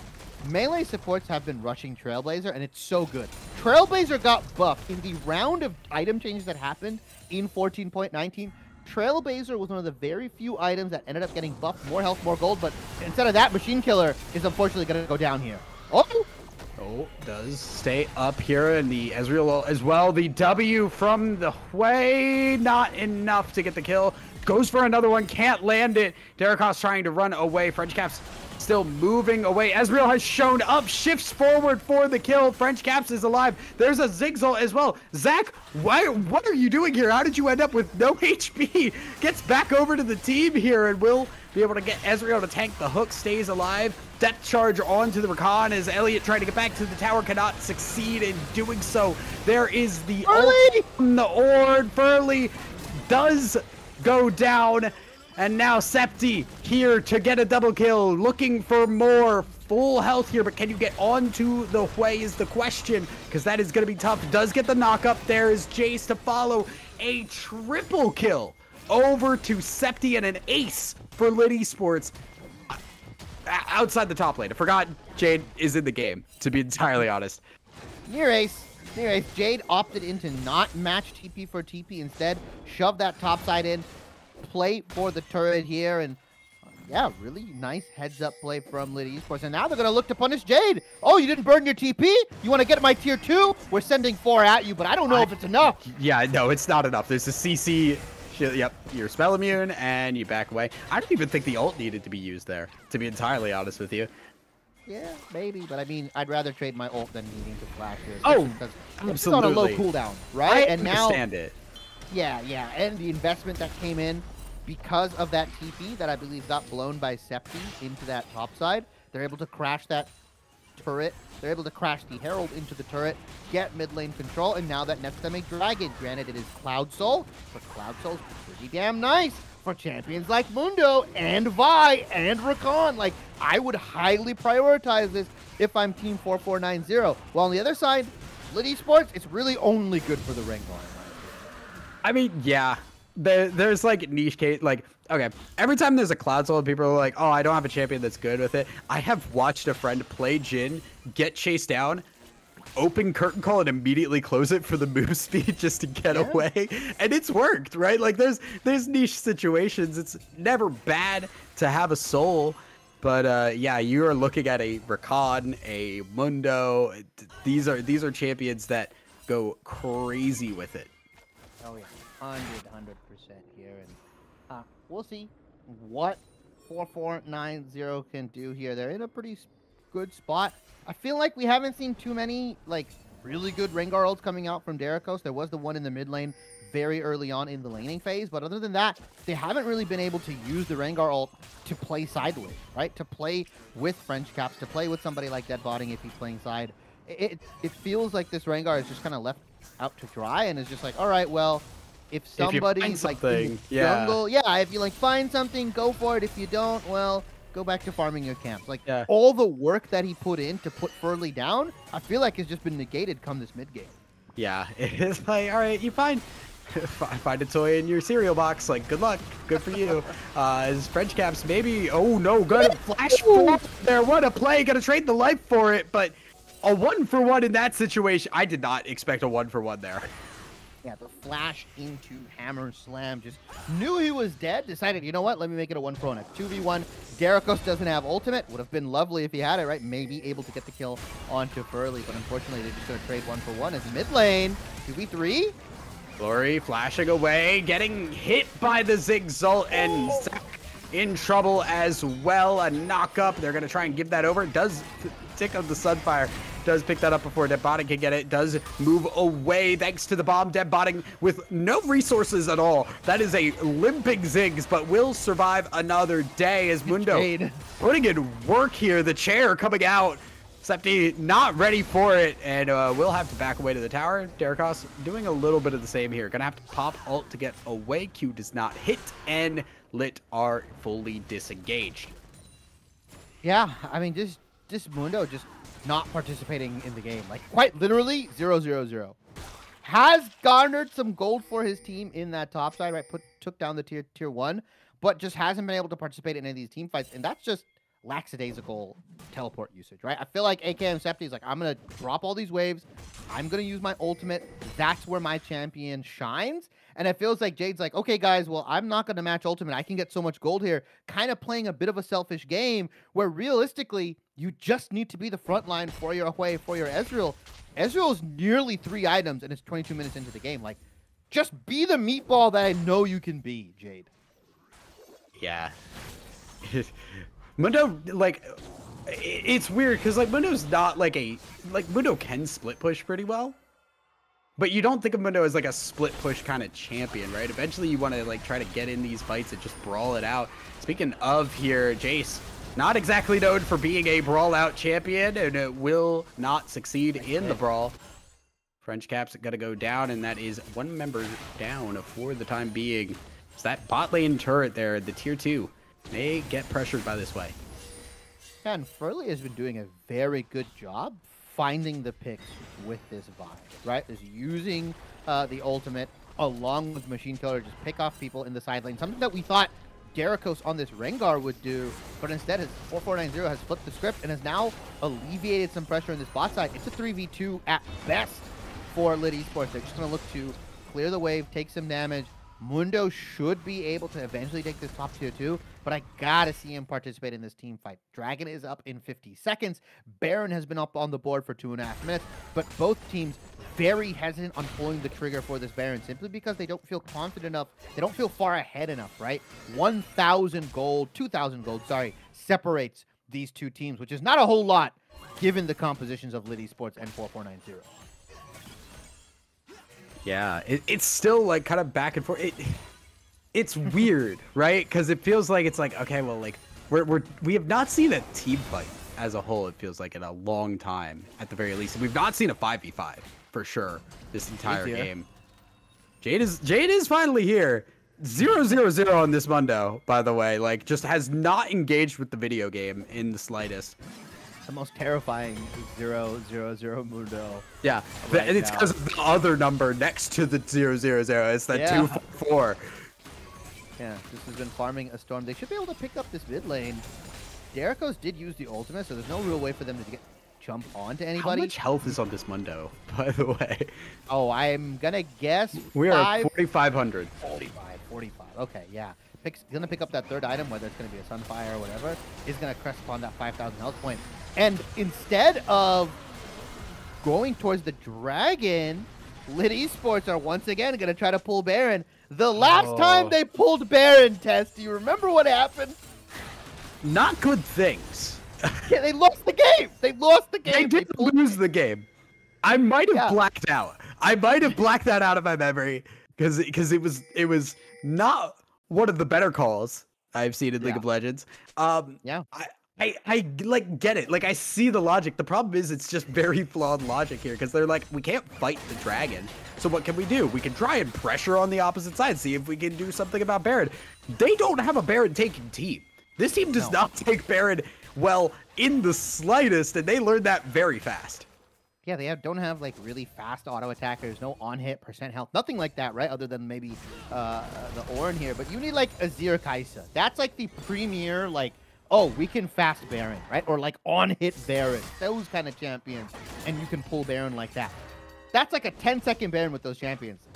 Lit Esports composition, this is a 2-minute Baron. I could go to the bathroom, do my business, come back, Baron would still not be down for Lit Esports.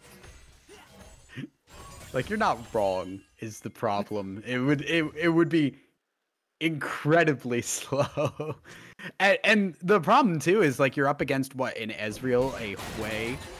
These are champions that can harass you like crazy if you're taking a long time on Baron, and they have that execute in the Hui too, that really long range execute. You don't want to mess with that, and we're seeing now too how crazy that could be. Ezreal ult into the Hui QW. Well, you have lost all of your HP bar. Yeah, we talked about the Siege for Lit Esports and how devastating it could be. Ezreal Hui exists on the side of 4490. Like, that is nothing to scoff at here. And Septi is going to have to flash the Q. Top lane tier 2 going down. Mid lane tier 2 already went down. And potentially a fight. But Mundo still got ultimate, buddy. Yeah, Jade gonna back away. The knockup does not hit. The buy is on the side here. Gonna go in onto the Ornn. That may not be the one they won. Big Ziggs not here, but it's not doing a lot of damage. And like you said, Rengar not here. Jade not going down. French caps very low. Will go down to the Ezreal, and the damage just was not there for it. It was tough. There's a shutdown though. The Mundo is gonna go down. Glory now still looking. Now the problem is, again, that way is terrifying when you're at that low HP. So there will just be Lit Esports backing away, but it is 2 for 2 at the end of it with a tower lost at the same time. So 4490 again continuing to go even in a fight and then gain pressure off of it.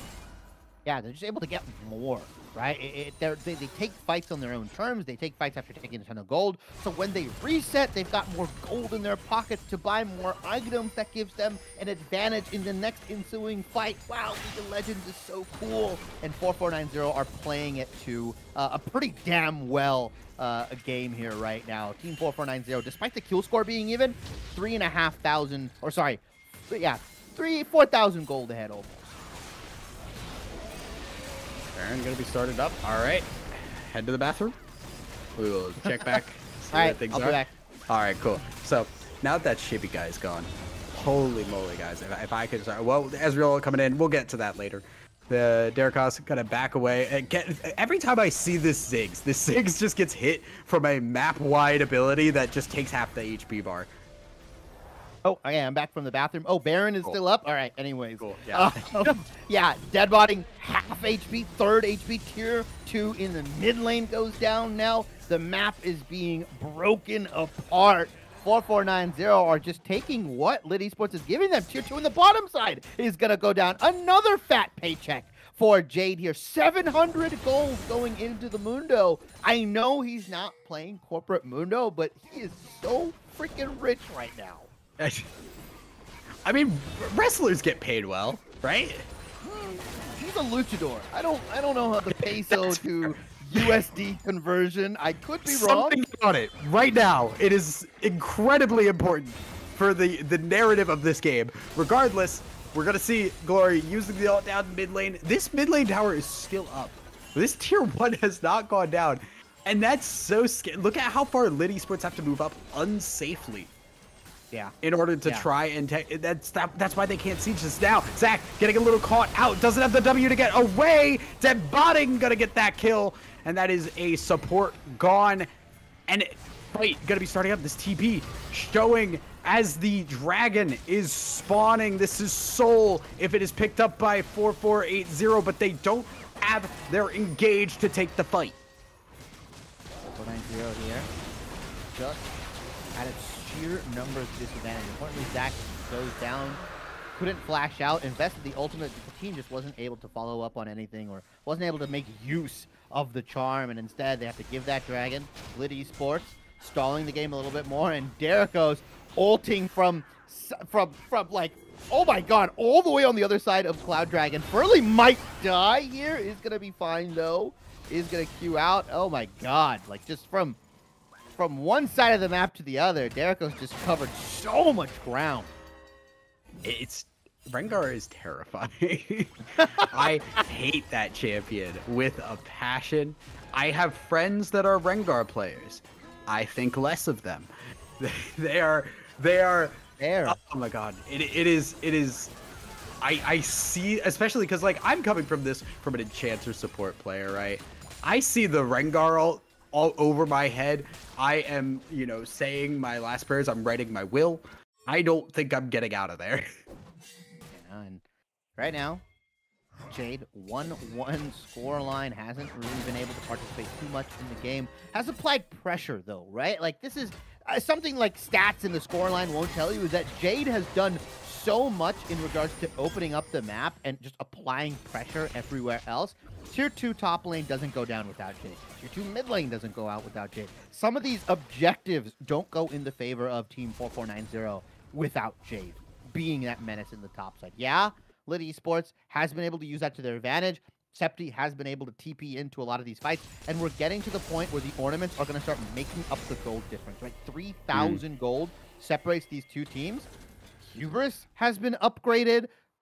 Deathcap has been upgraded. Sunfire Cape, right? Like Manamune. All the items are getting ornaments. There's only one more left, and that's going to dissipate the gold lead. It's practically an even game, I would say, between Lit Esports and 4490, simply due to the sheer power of ornaments. It can add up very quickly, especially again, you know, as we are at level 17. These ornaments are plentiful at this point. There's a lot of extra gold coming through here. 2.5 minutes away from another soul opportunity for 4490, but things have stalled out pretty heavily. We've kind of hit this point where, like, okay, 4490, they've been winning fights and they got like something small off of it, but they have not been able to get another fight. There's been some picks for Lit Esports that have slowed things down, and their wave clear has come online. This Ziggs is difficult to try and push into and even get to that tower to try and siege.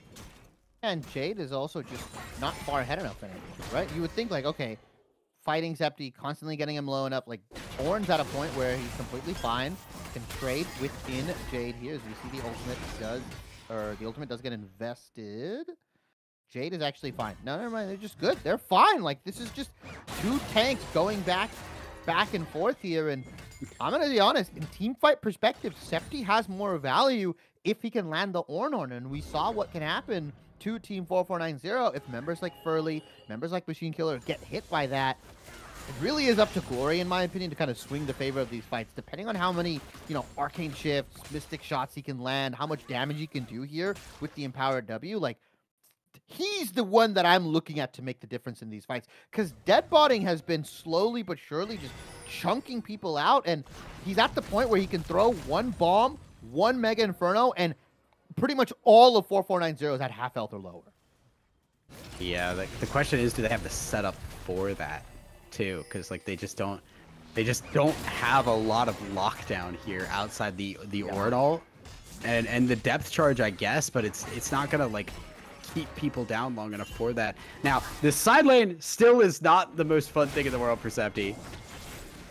I guess Derrico's also going to be clearing out vision here. We have stalled out for a bit. We are 45 seconds now for this dragon again, and I think that's really going to be our next big fight. Yeah, it has to be, and 4490 are trying to wrestle control of these mid lanes. They're not trying to drop waves, trying to drop as little as possible here. They've opened up the map, they just haven't been able to use it, right? It's you paid for the DLC, but you just haven't been able to play the character because your friend picked it. And you're like, oh, well, okay, only one of us can pick it. Because right now, Furley are forcing the issue. Yeah, now we're going in. Big knock-up onto Elliott, who is not going to make it out of here. TP has showed up. Horde goes through, but there's no damage to follow it up. The backline has gone down. Deadbotting and Elliott Senpai are gone. French Caps is not really in this fight, getting run down at the time. Septi left alone here to try and do something. Game. Rengar is left alone. I don't know if it's game. It might very well be. Septi gonna flash away. Not enough to burn from the red buff. Will take down. It's gonna be tough. Rengar is up on the top side here. It is 13 seconds for the Nautilus. I don't think they can end this game yet. I think the Baron is the only option they have. Yeah, they're going to try to split the objectives, take the team fight, and just take everything off the map here. I respect the play. I figured they would go for an inhibitor. I feel like Rengar Nautilus just isn't the wave clear that 4490 thinks it is, but I respect this. I like this. Take everything off the map, take all the gold in your pockets, you pick up Cloud Soul, you pick up Baron, you've negated Deadbotting's ability to wave clear, or you've at least hampered it quite a bit. You get out, and you just decisively win this next team fight. 2,000 to 3,000 gold separating these two teams. 6,500 now separates these guys, and we can see a decisive item lead as Furley should be fine here, taking his Krugs. Jericho's unable to do anything with this Rengar ultimate. Has to wait for it on cooldown, and he might just be dead. Ooh, there's the ult, and the whale in late game hits like a truck. Rengar down is a problem. Now the fight is continuing. Big knock up. Ezreal ult to follow, and Dead Botting has to run away, trying desperately to get away. Elliot will not be alive for it. Dead Botting gonna get run down by the Rakan. Enough damage there from that, and that is 3 members gone. The wave clear off the board. TP coming in. The game might just be over. It was a couple minutes later than what you said, but you may have predicted it. Septi trying to ult to clear this wave, and it is not going to happen, although French Cap's here. One tower is going to go down. Ult from the Vi, and that's the Septi, the last one alive. There's no damage behind those horns. Ornn will fall. It's an ace. The last tower is gone, and 4490 in a hard-fought series get their victory.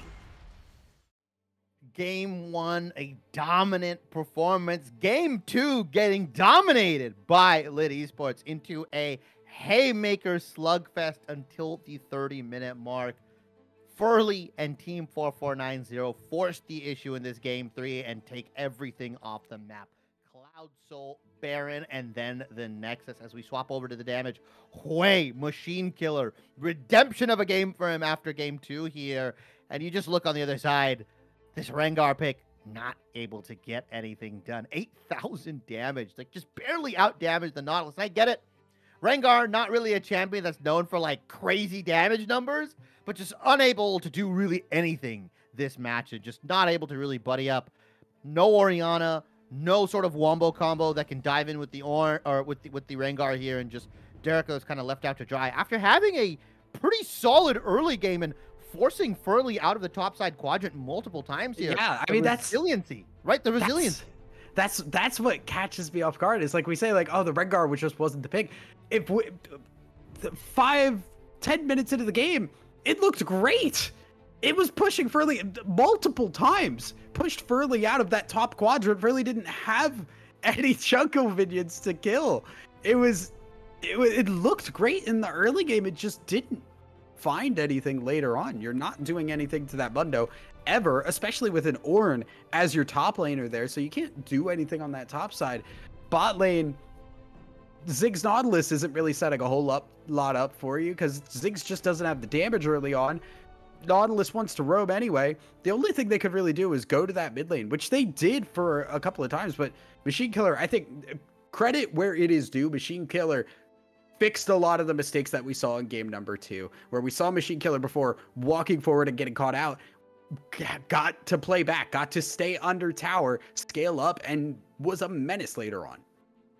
Yeah, I mean, just a fantastic team play coming out from 4490. And some of the individuals stepping up, right? Machine Killer stepping up in game 2 or game 3. Glory stepping up in game 3. 10, 4, and 9 on this Ezreal.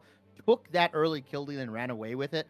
Full itemized AD carry here. This Ezreal, very, very well played from T4490. Lit Esports doing a good job keeping it even. I really thought Derikos was, if he had a similar performance to game 2, would just be able to run away with this game. 4490 fixing up their mistakes. Jade, a dominant force in the top lane. I want to see more of this guy. I mean, this dude just like on Mordekaiser, on Aatrox, on Mundo. My MVP personally, simply because of how consistently well he played across the games, across the series, even in the one he lost, and playing different styles. AP top laner, fighter, bruiser, Aatrox. Oh, I'm going to throw a tank now. I'm going to play Mundo. Like, just the flexibility of this individual. Very, very well played from Team 4490. Any final closing thoughts, Thousands, before we send it over to the offline screen?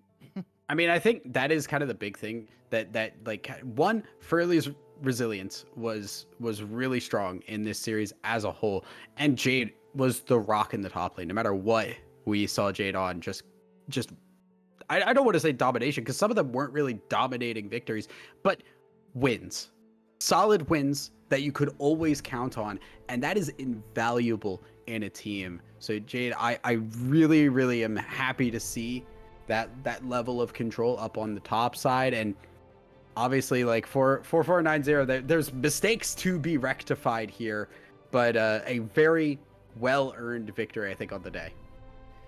Well, with that being said, that does it for us for week 3 of the BOL Masters Season 12 matchup between Lit Esports and 4490. We will be back here, same time, same place, Monday. Again, BOL Masters on Monday, but that doesn't mean that you don't have to keep watching BOL or Blue Water League. Tomorrow, we've got BOL Emerald. Wednesday, we've got BOL Platinum. Thursday, we've got BOL Diamond, and we've got BOL Gold here. So there's a ton of Blue Water League action for all different ranks. If you want chaos, if you want high-level gameplay, we've got it all here. But that does it for me. That does it for 1,000 here. And a special shout-out to our woman behind the glass, the person that makes our job easier and the person that just makes us look beautiful. Chippy, thank you so much. And a special shout-out to all the fans and all the Blue Water individuals that were watching this. I had a great time, 1,000. Thank you so much for joining me. We are going to go offline. So now you guys can go get your food, go get your drinks, go party, whatever you want to do. It's a Monday night. I don't care. I'm going to go and take a shower.